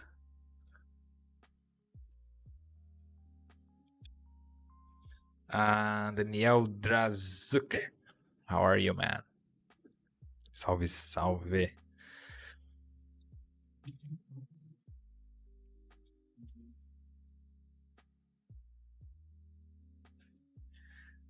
Merlin.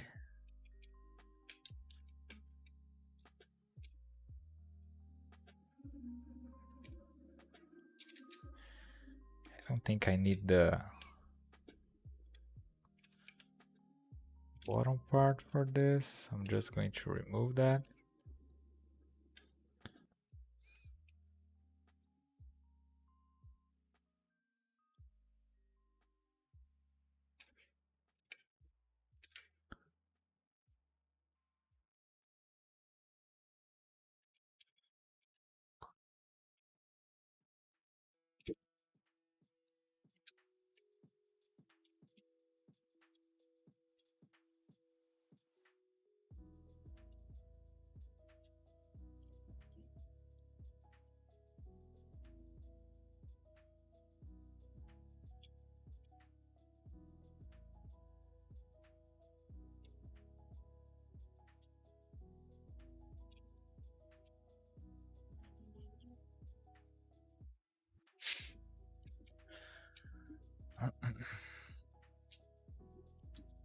All right, guys. So yeah, I'm going to create a insert mesh now.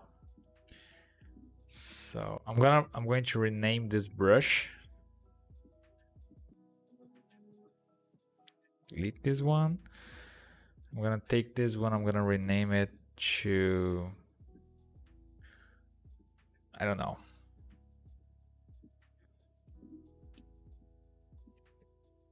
Ponta de ferro. Ponta de ferro.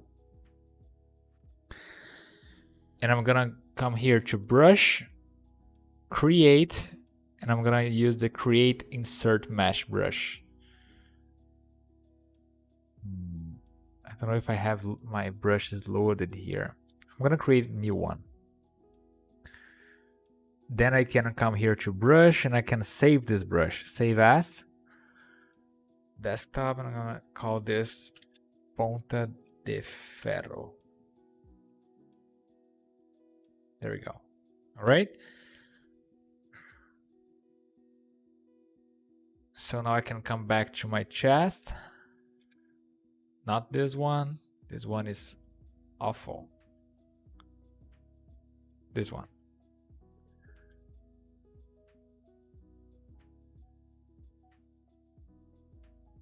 All right.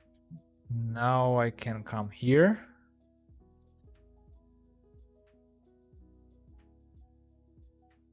Oops. I'm gonna insert. Whoops.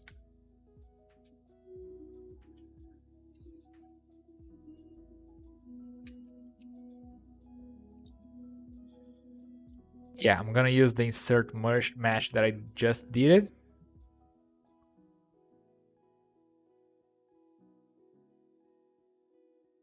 There we go. I can maybe scale this down a little bit.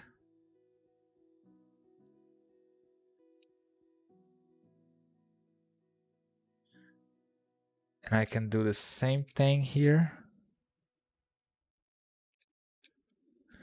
Maybe scale this down. I'm gonna insert mesh to guide my insertion. My insert mesh here, I mean, and do this. And this.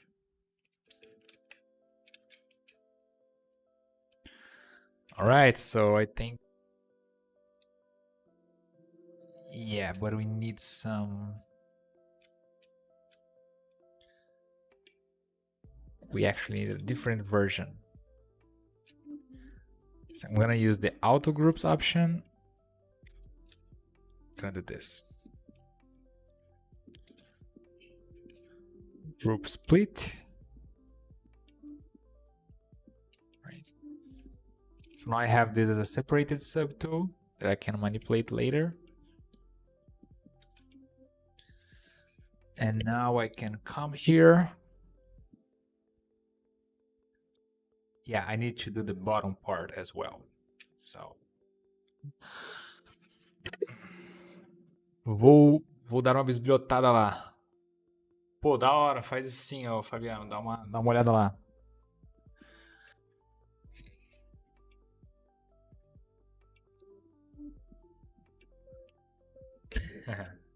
Boa, valeu, Daniel, valeu, cara, valeu pela moral aí.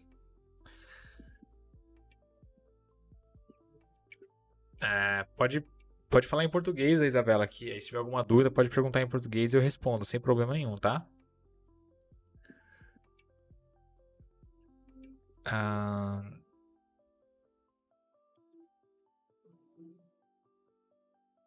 J. Rocco. Looks like the bottom small cubes need some taper. Yeah, maybe. But right now I'm gonna add those iron spikes to those bottom parts. So I'm gonna duplicate this and I'm gonna remove the...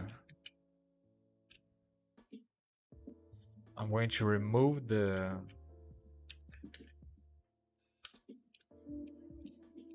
spheres and I'm gonna add those like iron spikes here.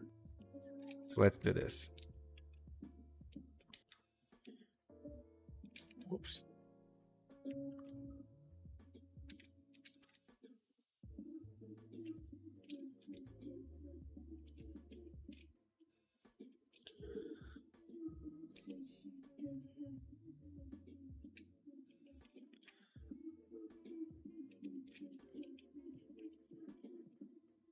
There we go.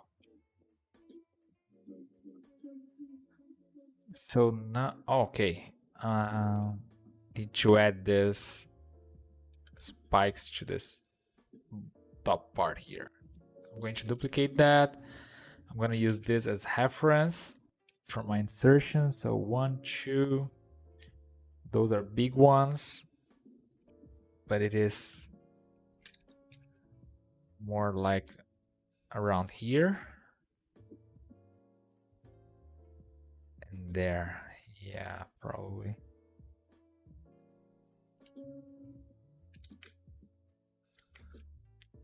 Let's try to add this here.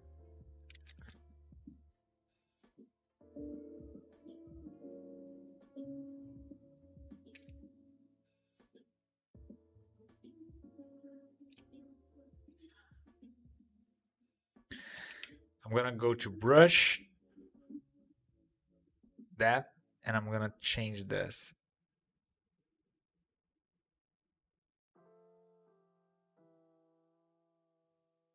Just something like this.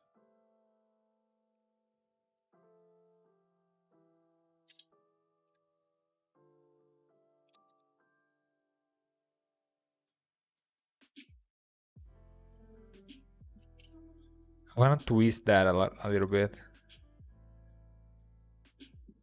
Like this.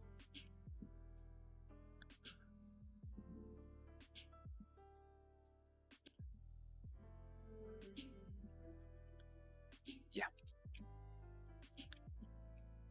So there we go.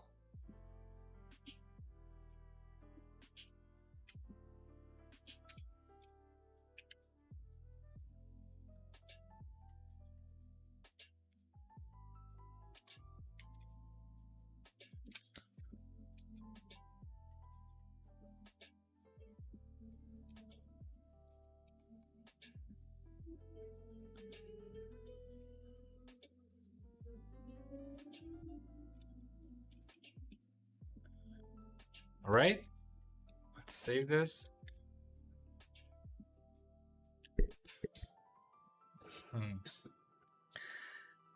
Sim, Isabela. De novo, fica à vontade aí perguntar. Todo mundo, quem quiser falar em português, fiquem à vontade.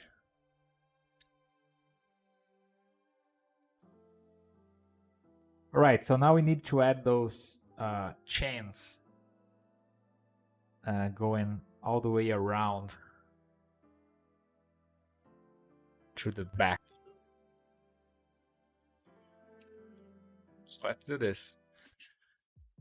I'm gonna do this manually, and I'm gonna position it at each part of this chain by hand. So let's do this. I'm gonna insert a, yeah, it could be a cube again, and go to initialize, key cube, and here we go. Now we have this cube, right? And I'm going to scale this down a little bit. Do this. And I'm going to create my chain here. And to do that, I'm going to use ZModeler. And we have here the insert option. I'm going to change this to polygroup all. And here we go. And now I can use the key mesh and also use the polygroup all option and just create this hole like that. Right?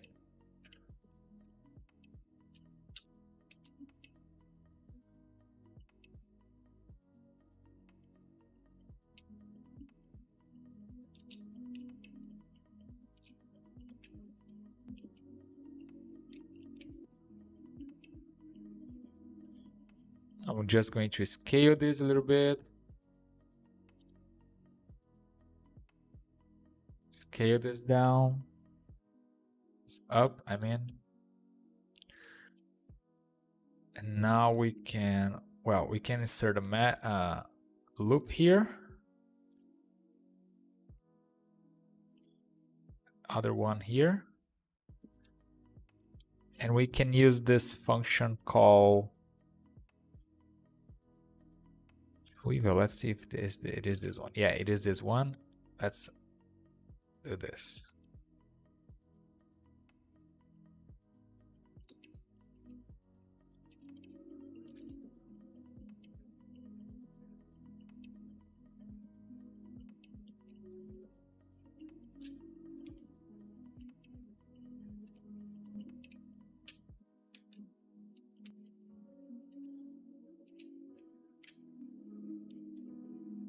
Right? Now we can add some bevel on that.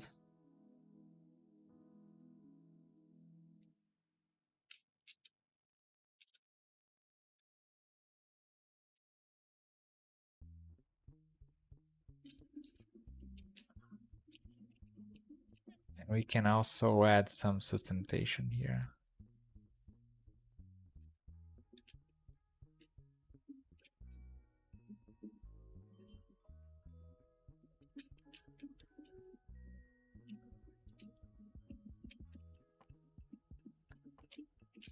And I'm going to also do a bevel here on the corner part. Let's see.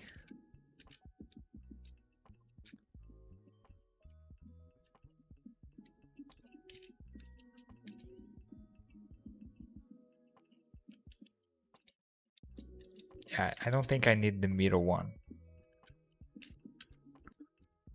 Just those. Yeah.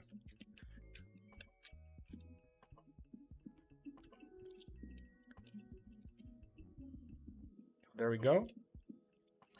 And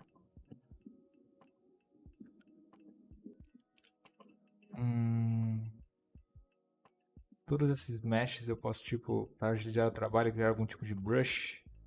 Lembrei no Summit teve uma apresentação de streamers por lá, eles fazem um brush de pace. Cara, você pode fazer brush de praticamente tudo que você quiser, cara. Que você quiser reaproveitar ou tudo mais. Então você pode sim, com certeza. Are you getting into a curve brush? Yeah, I could do a curve brush here, but I'm actually going to positionate that by hand. But yeah, I could create a curve brush to do this. But since I'm going to duplicate this chain a couple of times, I'm going to already open the UVs for that. So I'm gonna separate that on two different polygroups. You guys can see here. Let me save this.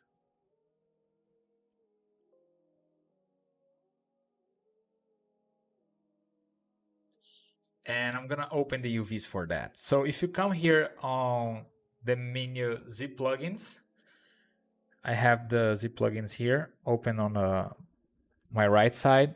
You have this option called UV Master. UV Master is like the best way to open UVs on ZBrush. And the best way to take advantage of UV Masters, it is to have like good topology and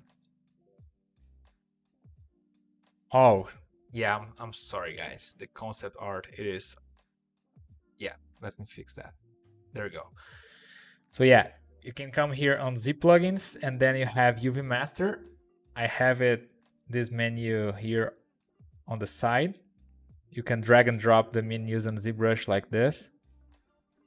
So if you come here to Z plugin, you can click here, drag and drop. Oops, I put on the other side. Since I am left-handed, I use my man menu on the left side and the other menus on the right side. So yeah, you can come here and on UV Master, and the best way to take advantage of the UV Master it is to have like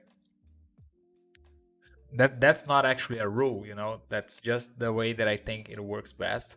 If you have like good topology or at least a low poly topology, even if it is decimated, whatever, but if you have a topology like this, you can pretty much open like a good UV using ZBrush. So I can activate symmetry polygroups. What ZBrush will do is going to take this polygroup here and the other one, and it's going to open like on two separated parts on a 2D space. So let's do this. Let's click unwrap and it's done. So if we flatten the image, you're gonna see that we have now both polygroups cut it on half. Let's try to deactivate symmetry and unwrap it again. Yeah. So that's going to work. I just need to unflatten this, and now I can duplicate this model over and over again, knowing that I will already have a UV mesh for this. so I'm going to create a single polygroup for this.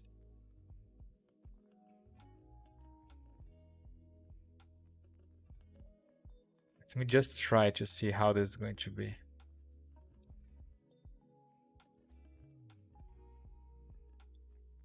Yeah. But the thing is the chains on the concept, they are a lot bigger than this. The radio.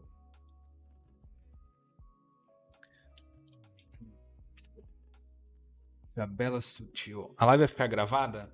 Vai sim, Isabela. Todas as lives que a gente faz aqui na Pixologic, elas ficam gravadas e você pode conferir elas do começo ao fim depois. Só perde um pouco da interatividade, né? A gente pode trocar ideia, mas elas ficam todas gravadas aí, você pode assistir elas sempre que você quiser, beleza? Não só as minhas lives, como as lives de outros artistas que também streamam por aqui. Alright, so I think I need to make this chain a little bit bigger. I'm gonna try to use inflate.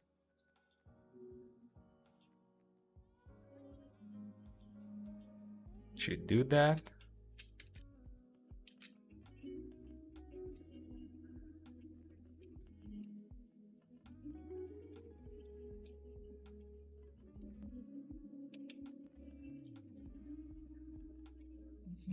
Because of my bevels.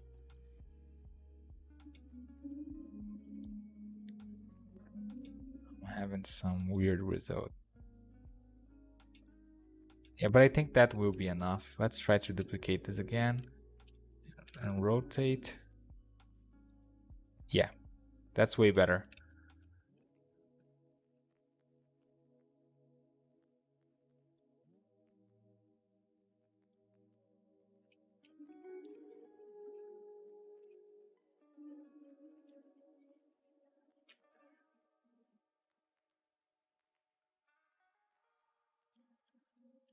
Yeah.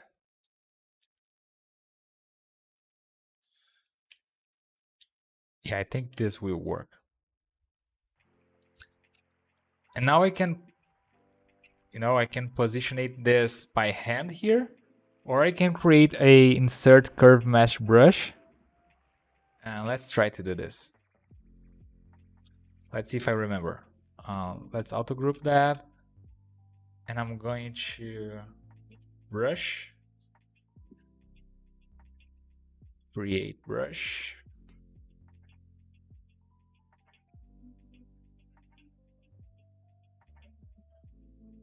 Create insert mesh brush. Oh, before that, I'm going to rename that.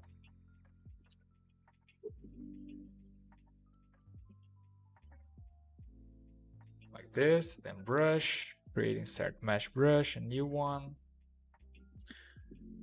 And I'm gonna go here to stroke, curve mode, and let's see.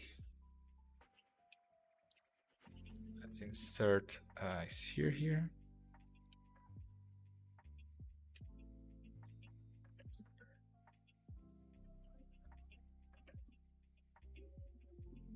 Yeah, I need to adjust the distance. Let's see, stroke.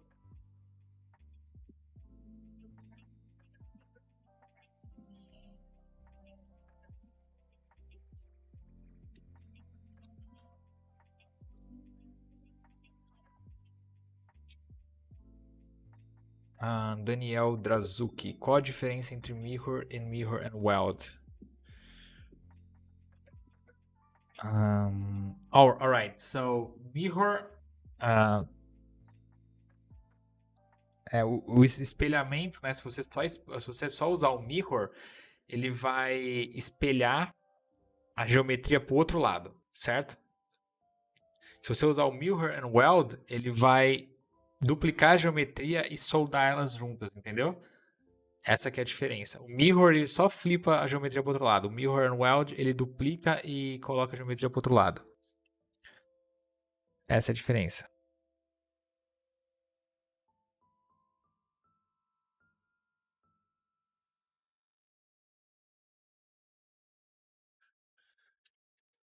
Yeah, I don't know why my curve is not connecting. I need to fix that curve step maybe. Yeah. So yeah, I need to fix my curve step here on my stroke. So original I have 1. Let's try 0.5 to see what happens. Too much. 0.8. Yeah, it's basically, it's almost that. So stroke 0.7. Yeah, now I already have almost there. Stroke 7. Whoa. Okay, so I think that's good. So now we have the key, the chain on right place. So curve mode on, curve 0.7, and I'm going to delete this sphere here. Okay. And I'm going to save this brush. Brush, save as, and I'm gonna save this brush as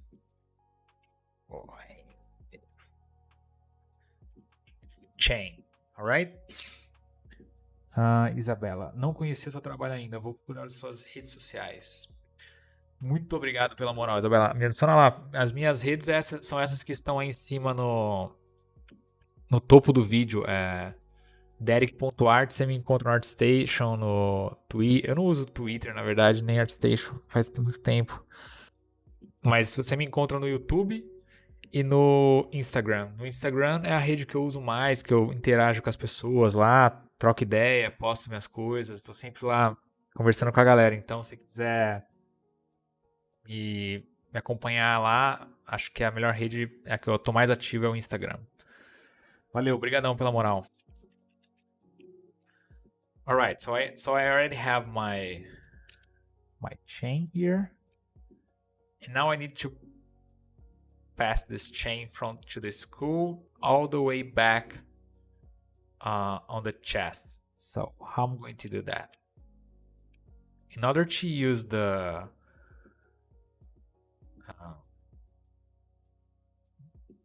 curve mode, we need to have a surface to go over. So I'm gonna insert let's see, a ring here. I'm gonna use this as my geometry, my guide. All right, like this.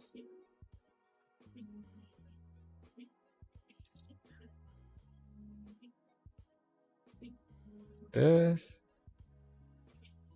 and this is going to be just the guide for my chain to go over.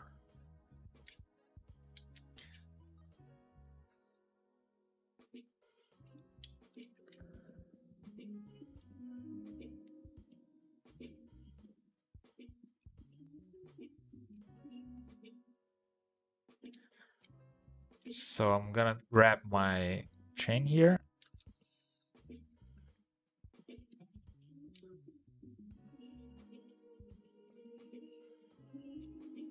And I'm gonna go around this mesh.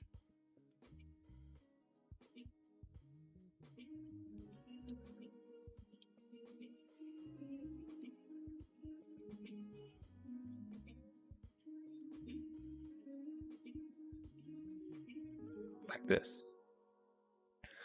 I just need to give a click here.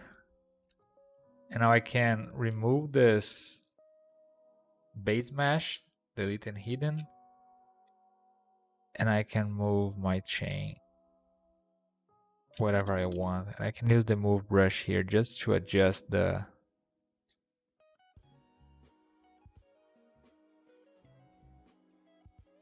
shape like this.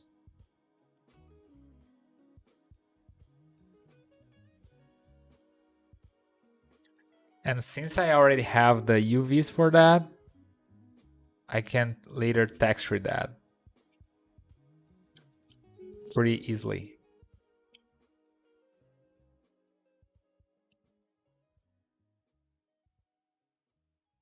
So there we go.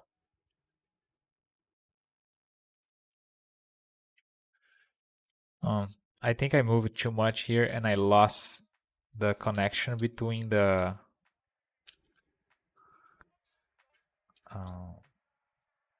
those two parts. I'm gonna use the auto groups and I'm gonna try to fix that by hand. So I'm gonna delete this, and somehow, somewhat, I don't know why this part didn't connect the way it's supposed to. But that's okay. We can fix this.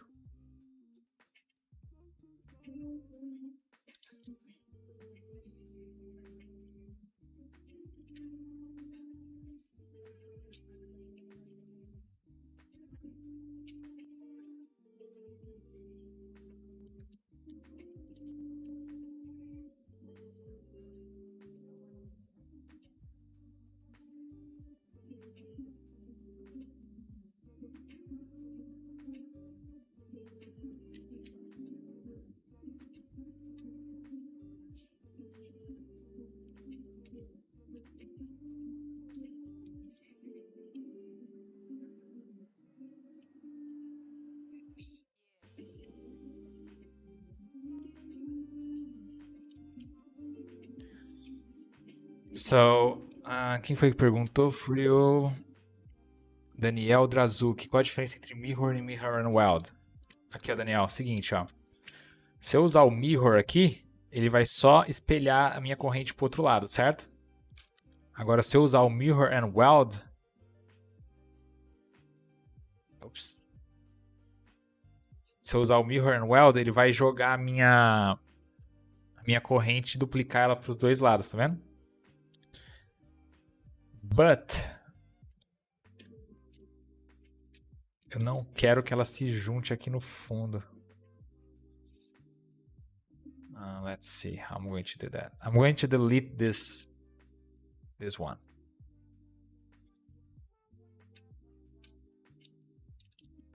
And I'm gonna take this. And I'm gonna actually move this. Try to rotate this like this.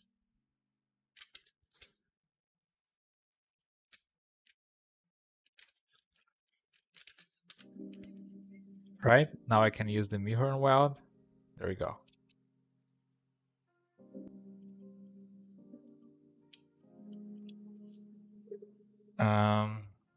Thank you, Merlin. What's up, Charlie Barta? Hey from Orlando. Hello from São Paulo. How are you and welcome. Inventive 3D. Hi. Hello. How are you? Maggie Domin. How you move the light of your background with the model was in ZBrush. Yeah, I'm sorry, Maggie Domin. What do you mean by moving my lights? What's up, Anikit? Hello. How are you? Let me drink some water here.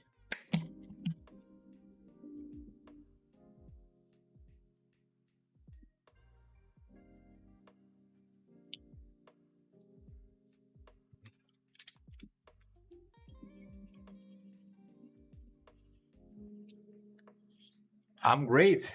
Thank you for asking. All right, guys. So yeah, we basically have the chains now.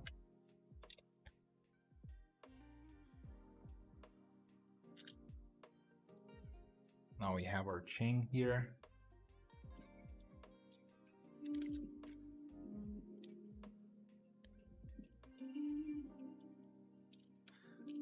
I think it's working.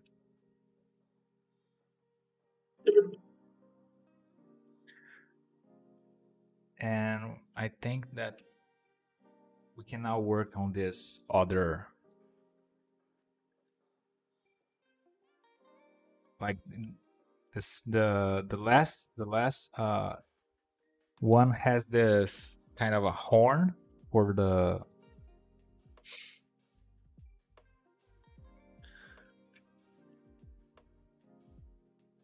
character. So let's try.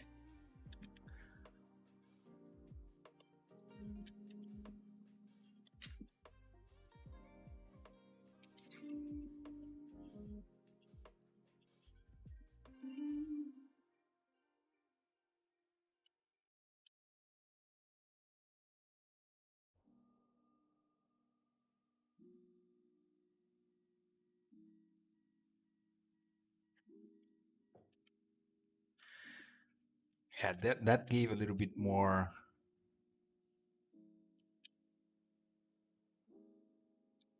depth to the.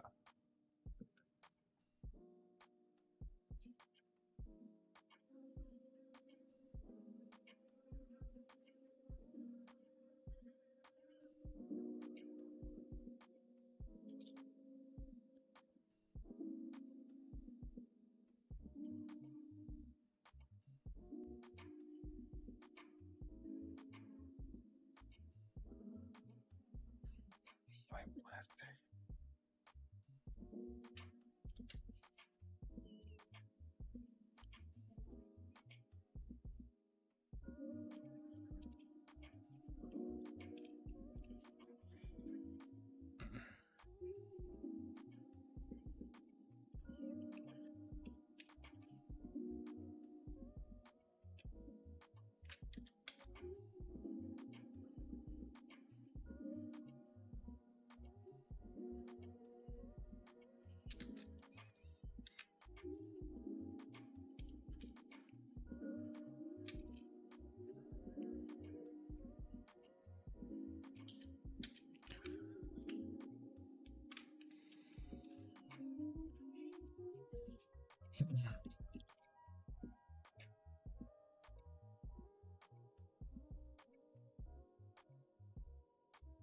A cor do canvas? É, não sei se foi isso que ele quis dizer, não. Não sei, Marco Antônio. Vamos ver. Aaron Ferreira Neves. How do you move the light background with the model? Well, that was the same question. How do you move the light background with the model? Oh, okay. You just repeat the same question from above. I'm sorry. It's late now. I am a little sleepy.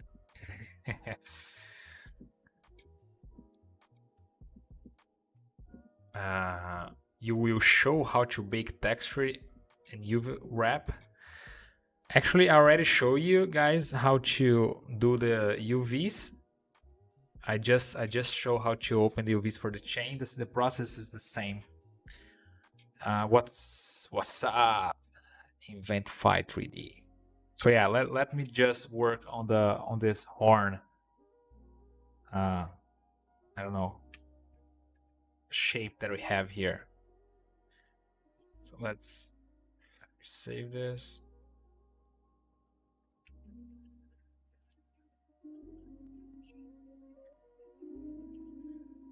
All right. And now we can come here, insert a. Actually, I think we can use a cylinder. Yeah. You can shrink this down, move this up, rotate this, and whoops, can do like this.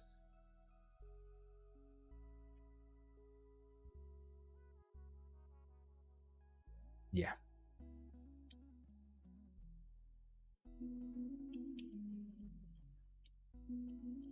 And now we can use the bend curve again. I really enjoy this bend curve function. It allows us to do so much cool stuff with ZBrush. So now let's work on this horn. shapes here.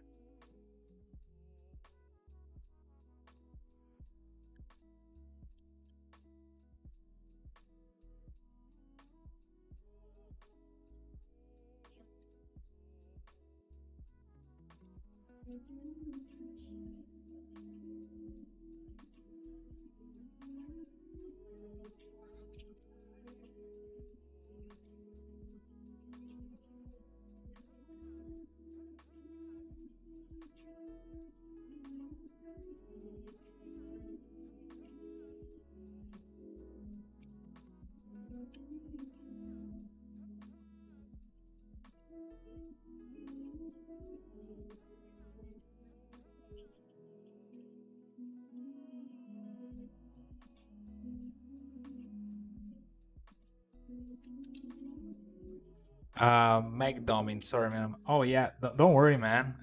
It's totally okay. Let me see if I can figure out how do you move the light of your background?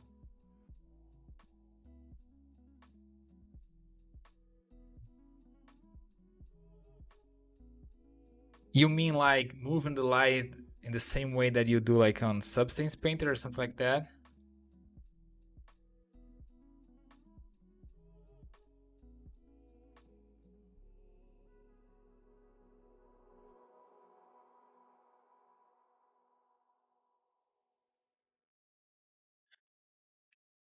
Yeah, try to ask and in Spanish to see if I understand what you're trying to mean there.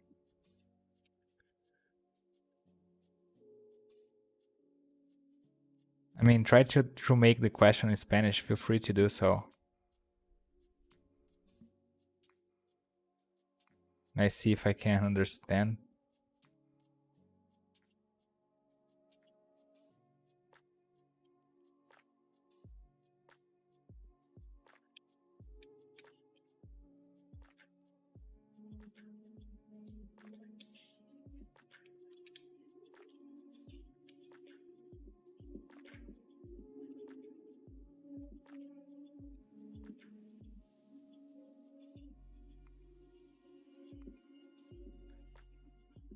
What's up, Phoenix? Can you tell us about the yellow markers? Uh, yeah, those are like moving points from the gizmo. So if you select the gizmo 3D here on ZBrush and you click on this customize option, that is this gear option here, you can click it, and then you have a bunch of deformers here for ZBrush. I'm using bend curve right now, and what bend curve does, it allows me to move around my shape on those control points.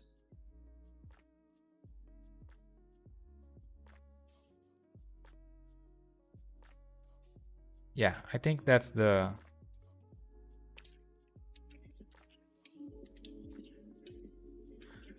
shape. Actually, I need to move this over the chest here, like this.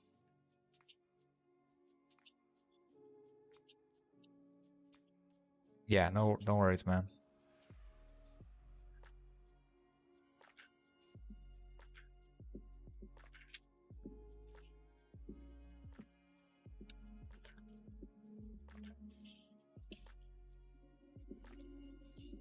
So there we go.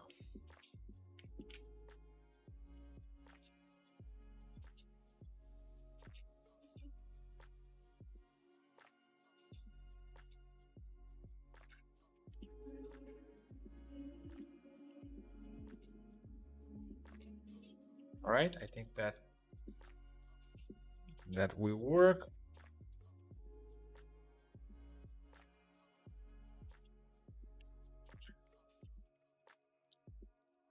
Let's try just mirror and weld to see the shape for this.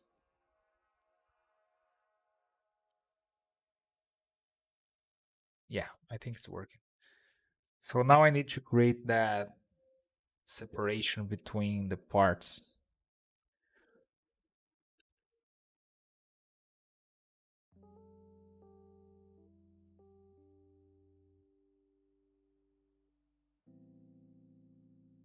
But before this, the design kind of has a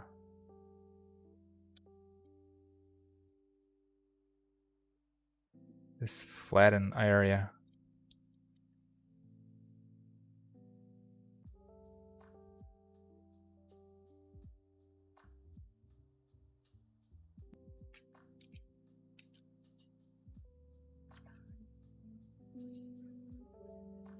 And I'm using the pinch brush to create this flattened path on the horn.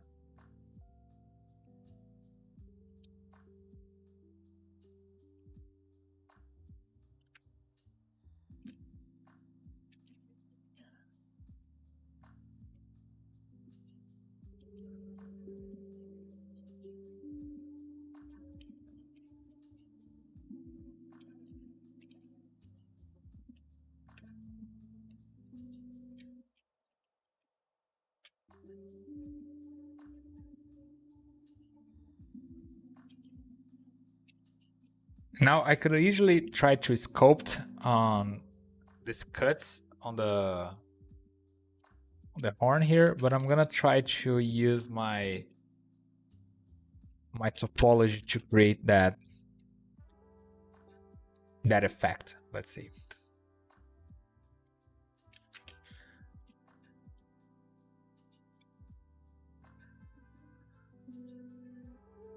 First, I'm gonna try on one of those parts.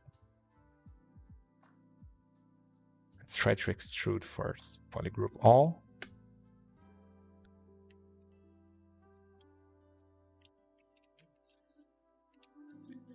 Yeah, I think that might work.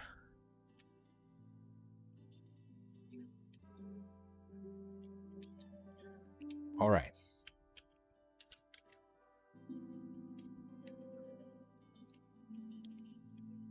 So I'm gonna use bevel just to create the separation between each part of the horn here. Like this.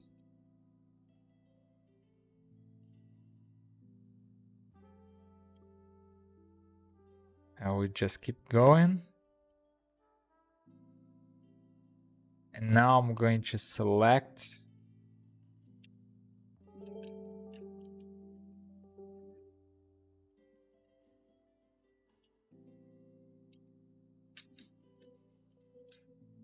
this part over here.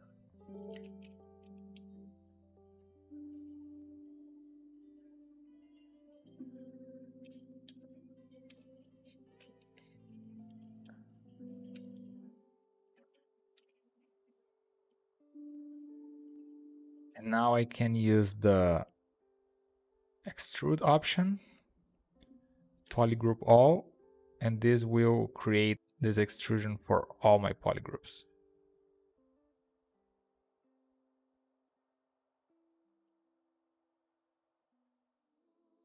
There we go.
Oh, all right. So I think that somehow you saw the light on the background spinning. Yeah, I don't know how I did that, or if it was some effect on the because of the stream or something like that. But yeah, I actually did not change the light on my background. I'm sorry. If you had that illusion that the light changed somehow, I didn't do that. So yeah, I think we are clear now.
Yeah, might be that.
And now I'm just using the move brush here to create uh, this shape on the horn here.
And one thing that I can do here to maybe create a more interesting design, I can auto group that, and I can try to move each part separated like this.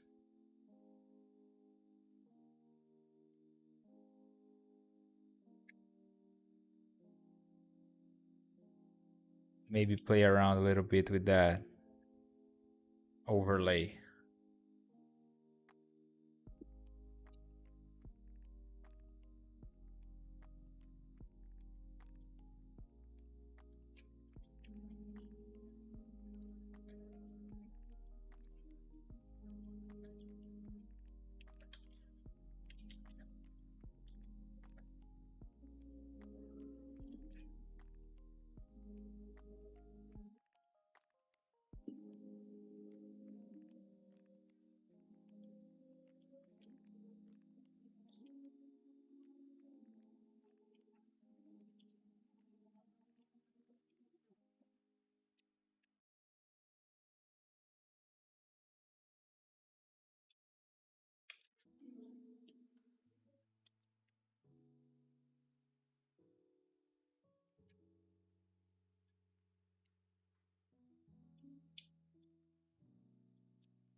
And here I'm just selecting the part, creating a mask, inverting the selection, and just moving to create this interesting variation on the shape.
So yeah, there we go.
Yeah, I think that's working.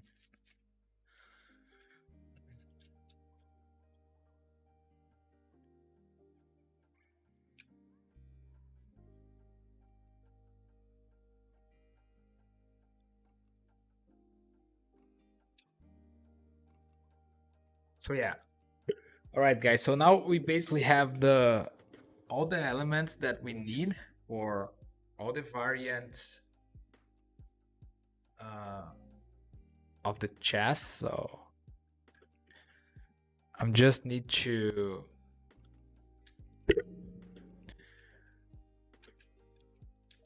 so this is a Dynamesh right now. So Let's convert this to a zero mesh model.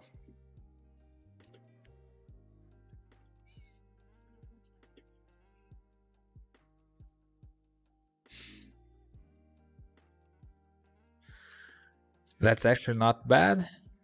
So let's try to zero mesh it again.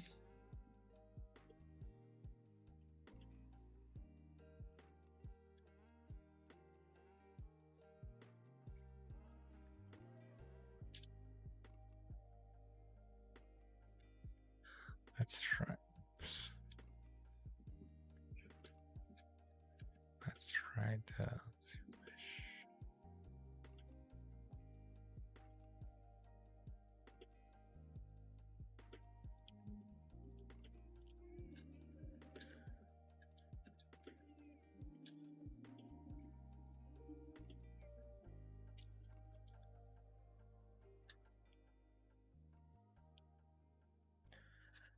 So I'm gonna cut this.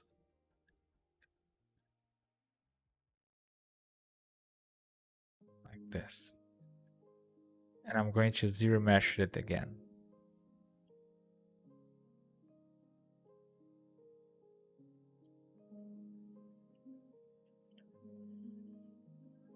Let's see if I can remove. Let's see if we have a clean poly group here.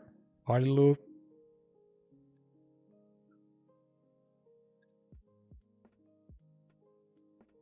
Yeah, we actually do. So I'm going to auto group that. And I'm going to select this. That's what I want. Just the mask and delete the hidden part. So we now basically have a topology for this.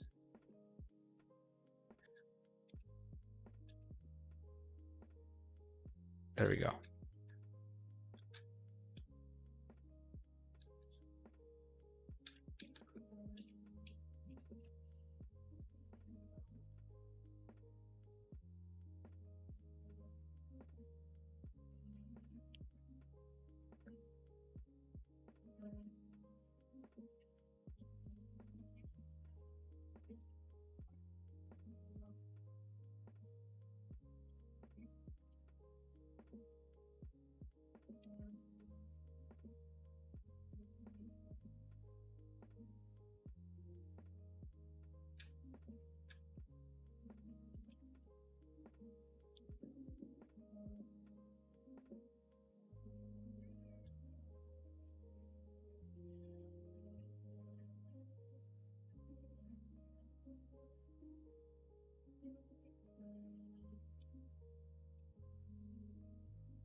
Now I'm just going to add some sustentation here.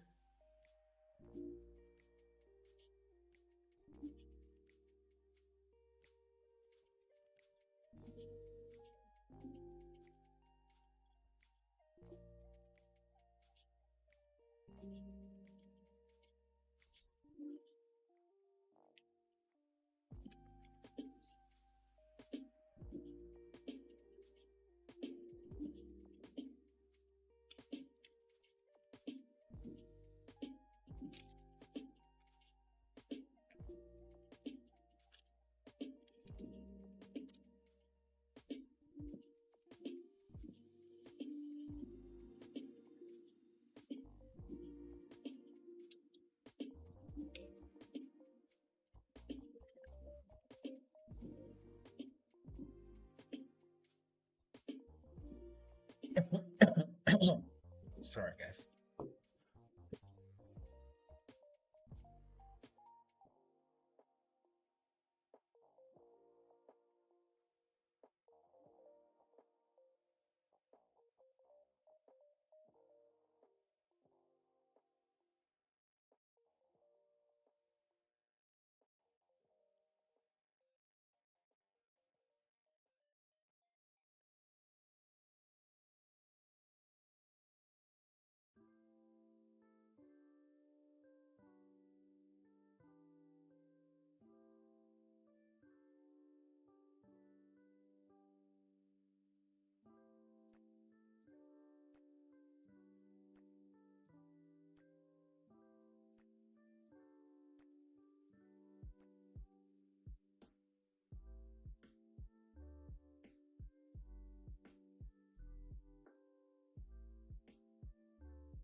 Oh, here. Didn't even knew that I had this.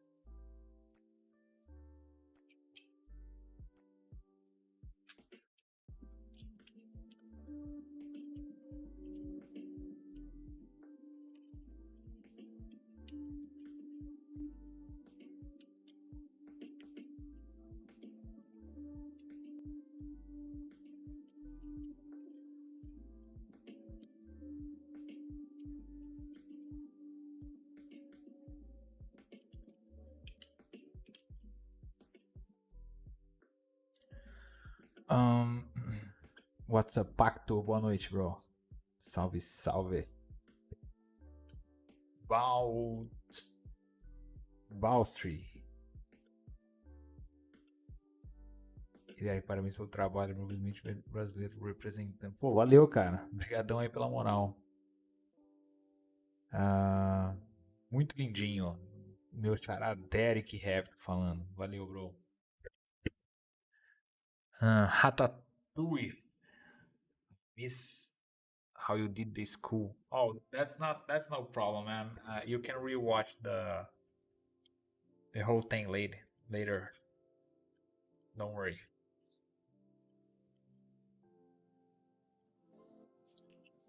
Que baú é esse? Esse baúzinho aqui, ó.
feel like they're downloading from the cosmos. Just let it. That's how it came out. Okay, great. Now let's make it better.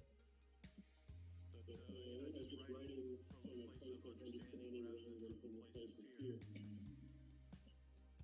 Where you're just grateful for any idea that comes along. And you don't want to change it because you don't know.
You don't actually need to do that to add those ads on the model. You can use the crease. It would work just as fine as this.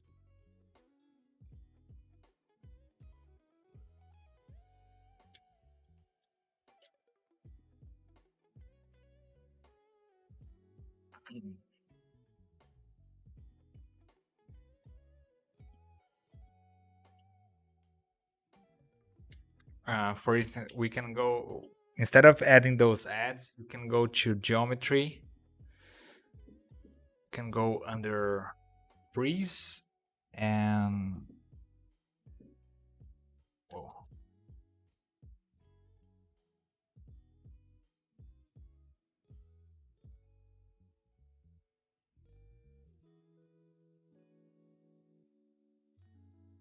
I don't know why this is not freezing the right way. Let's try to.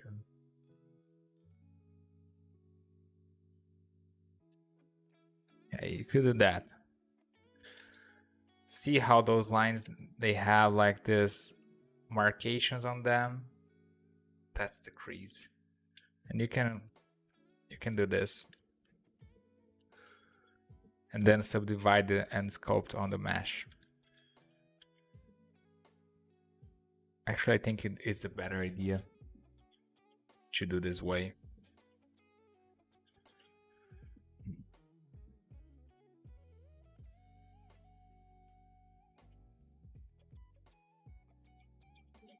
But since I already started doing the inserting the mesh and stuff, you can also come using the Z modeler. You can come to press the space bar.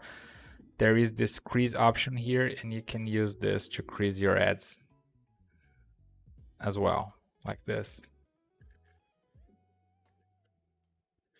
It worked just as fine.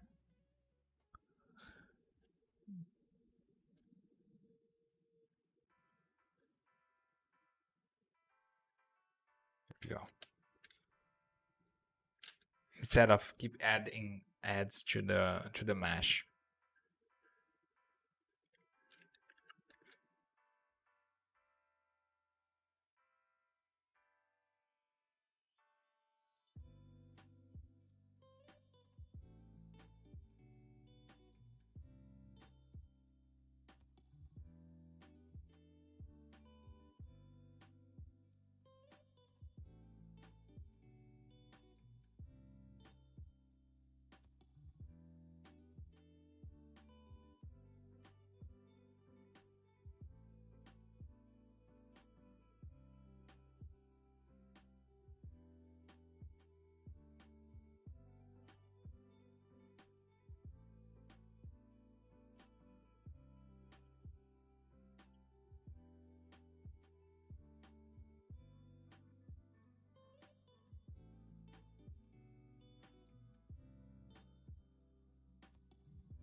And for instance, if you don't want some of your ads with crease, you can come here, select edge, and press an Alt. You can remove the crease from some ads.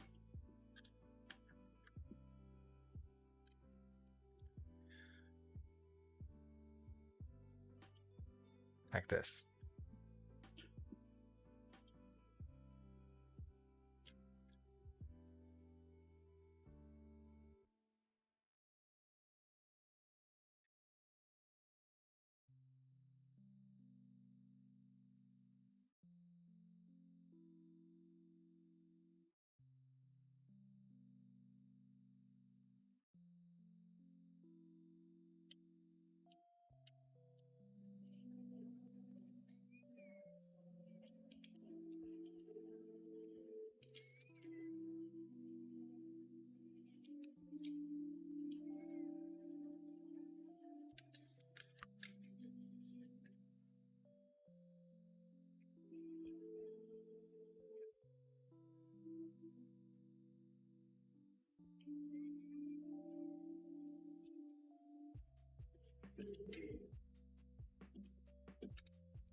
Or I actually should delete this.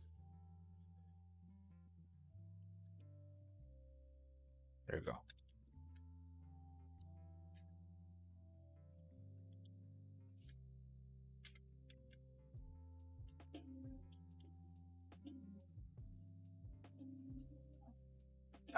Where do you texture your objects? Usually I do my textures on Substance Painter. That's where I do my texture work.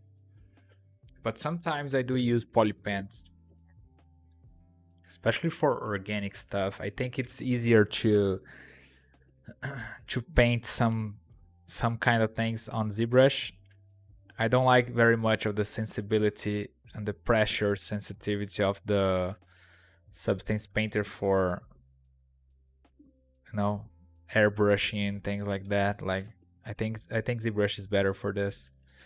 And then afterwards I export this map, the albedo map, and use it on Substance Painter to mix up with other layers and stuff.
Here we can use the Crisol.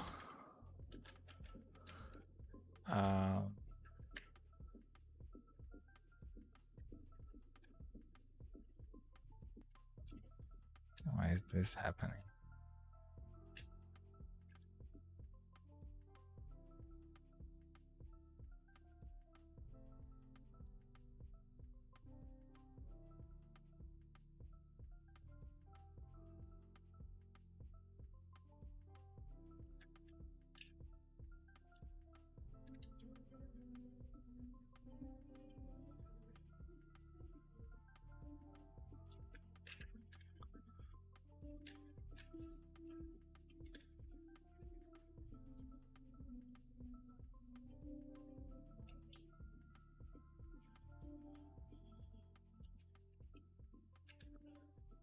Yeah, it's probably because I have like I don't have enough subdivisions here.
What's up, Spear Chuck?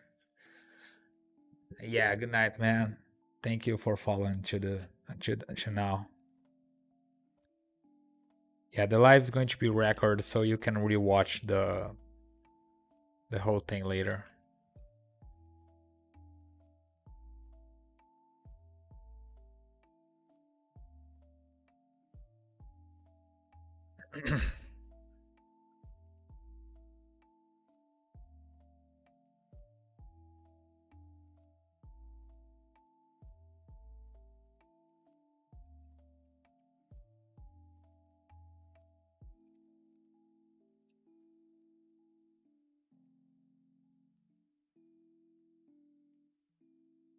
Yeah, thanks, man. Good night for you.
guys. I think you guys can have were able to have an idea um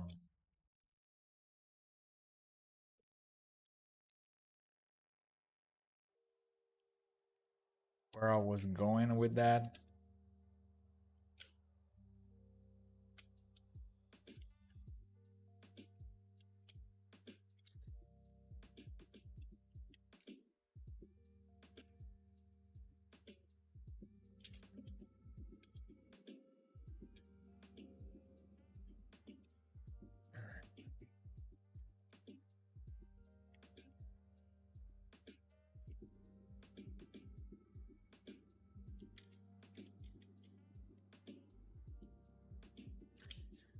So this is just a first phase of this a uh, very rough block of the base mesh, and I just add some colors here so you guys can have could have an idea.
So yeah, I think that that would be the first layer of work that I would do. I actually just add the colors here, so better,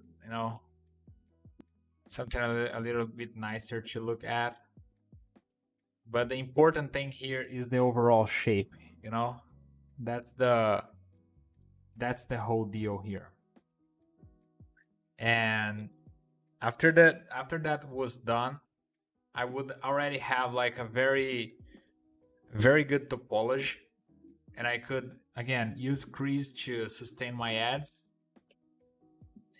And then after that I would go to the fine details. I mean, adding cuts to the mesh to create the wooden partners and things like that. Like, I don't know. So let's say that I would grab this and I would start to create some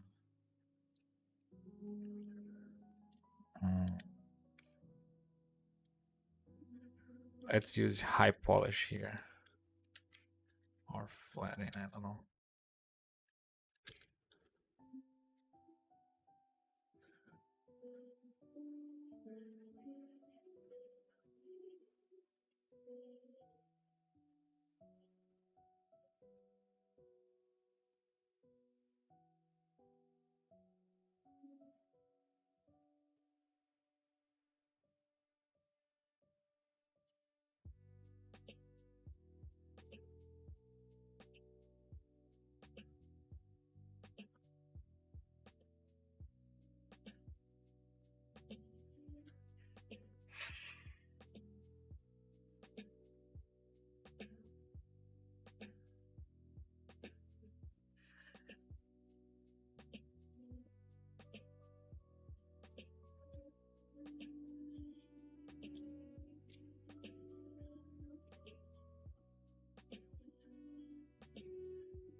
maybe that's not working because of the crease.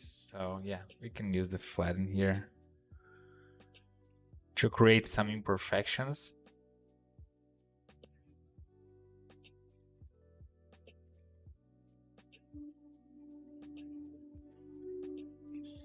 And here I'm just kind of showing to you guys, but I would do it with a lot of more care, you know.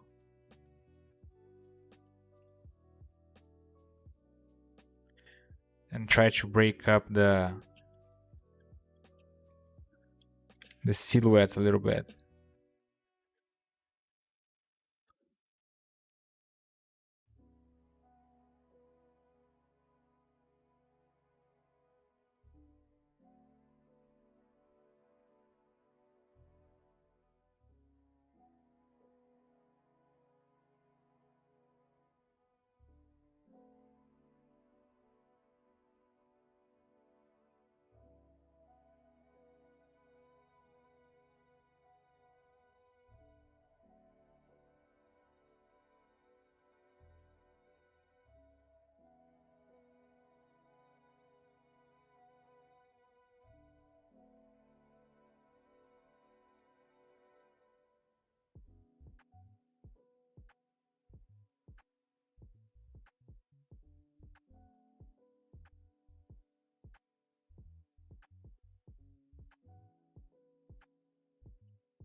So I would do that for the metals, and for the wooden plate, you can come here and create some nice effects.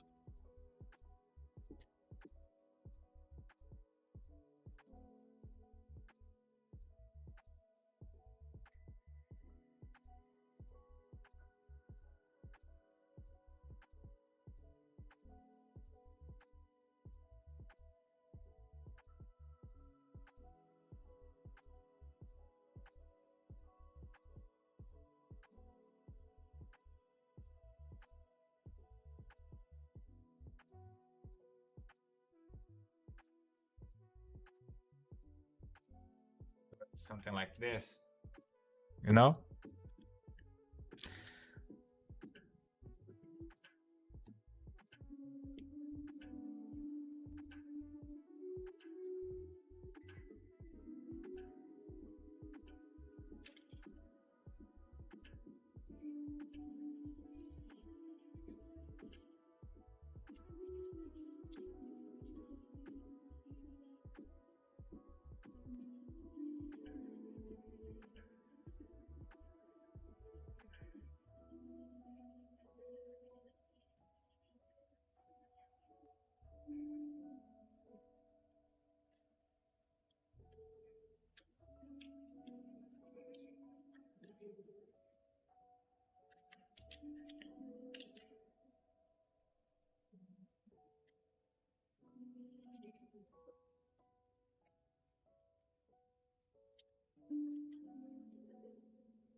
Here I have symmetry turned on, but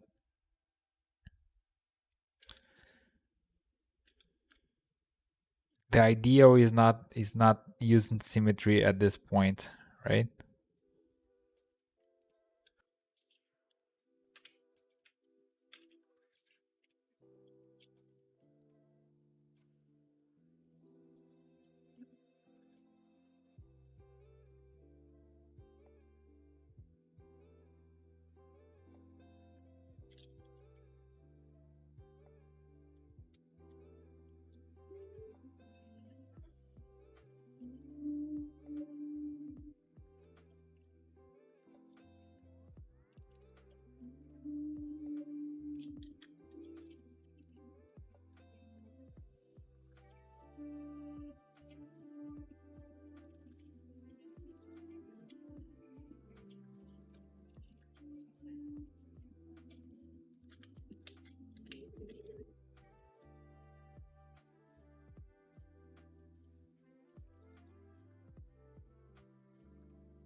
So yeah, guys, I think that's going to be it for today.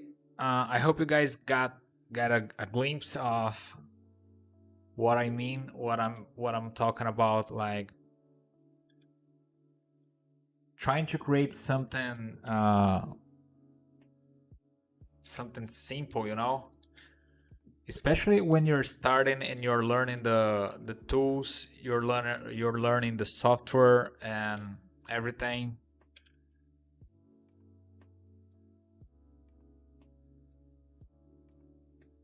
Try to try to keep simple at first, and try to improve your techniques on simple objects instead of going crazy, trying to do something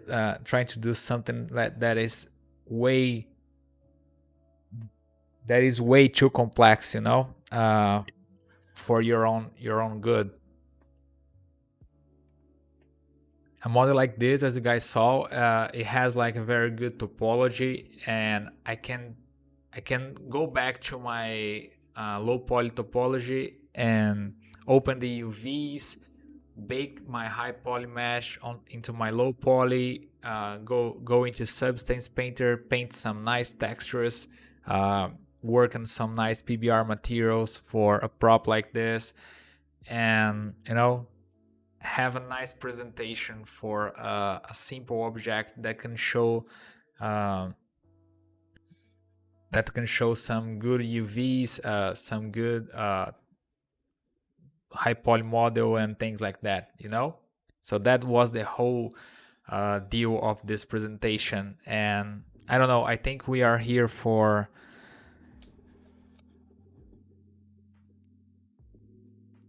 I don't know, 4 hours or something like that, and I did that while I'm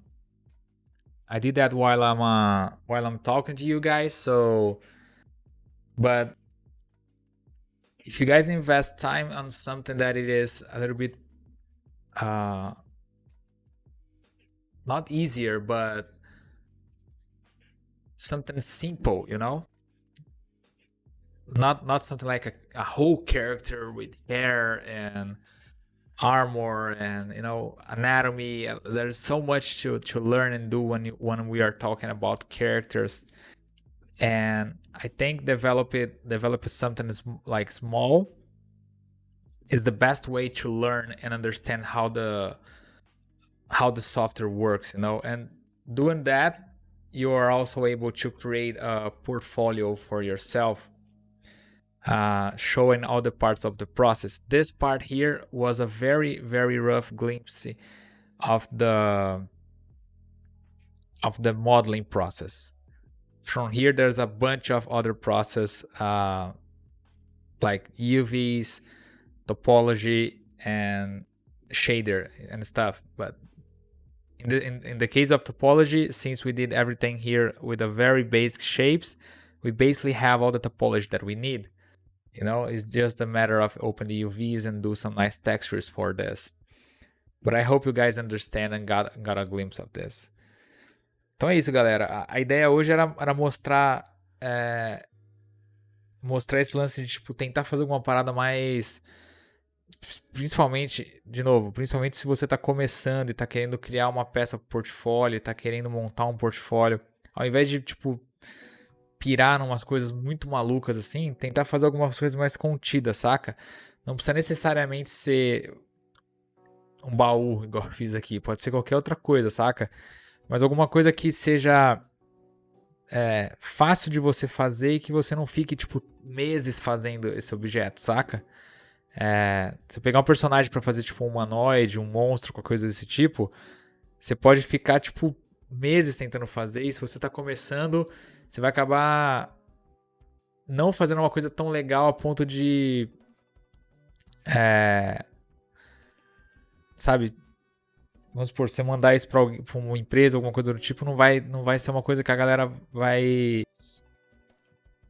falar, pô, esse cara aqui ele não tem a manha ainda do que ele tá tentando fazer aqui. Mas de repente, se você tá começando, em vez de começar por uma coisa super complexa, você tá começando agora, tenta começar por uma parada mais simples. E aí faz todas as partes do processo. Essa parte aqui é só a parte de modelagem do high poly e basicamente um pouco do low poly. Tenta entender essa parte do processo. E aí você pode criar um portfólio com peças muito bem feitinhas, mas peças que são menos complexas de se trabalhar.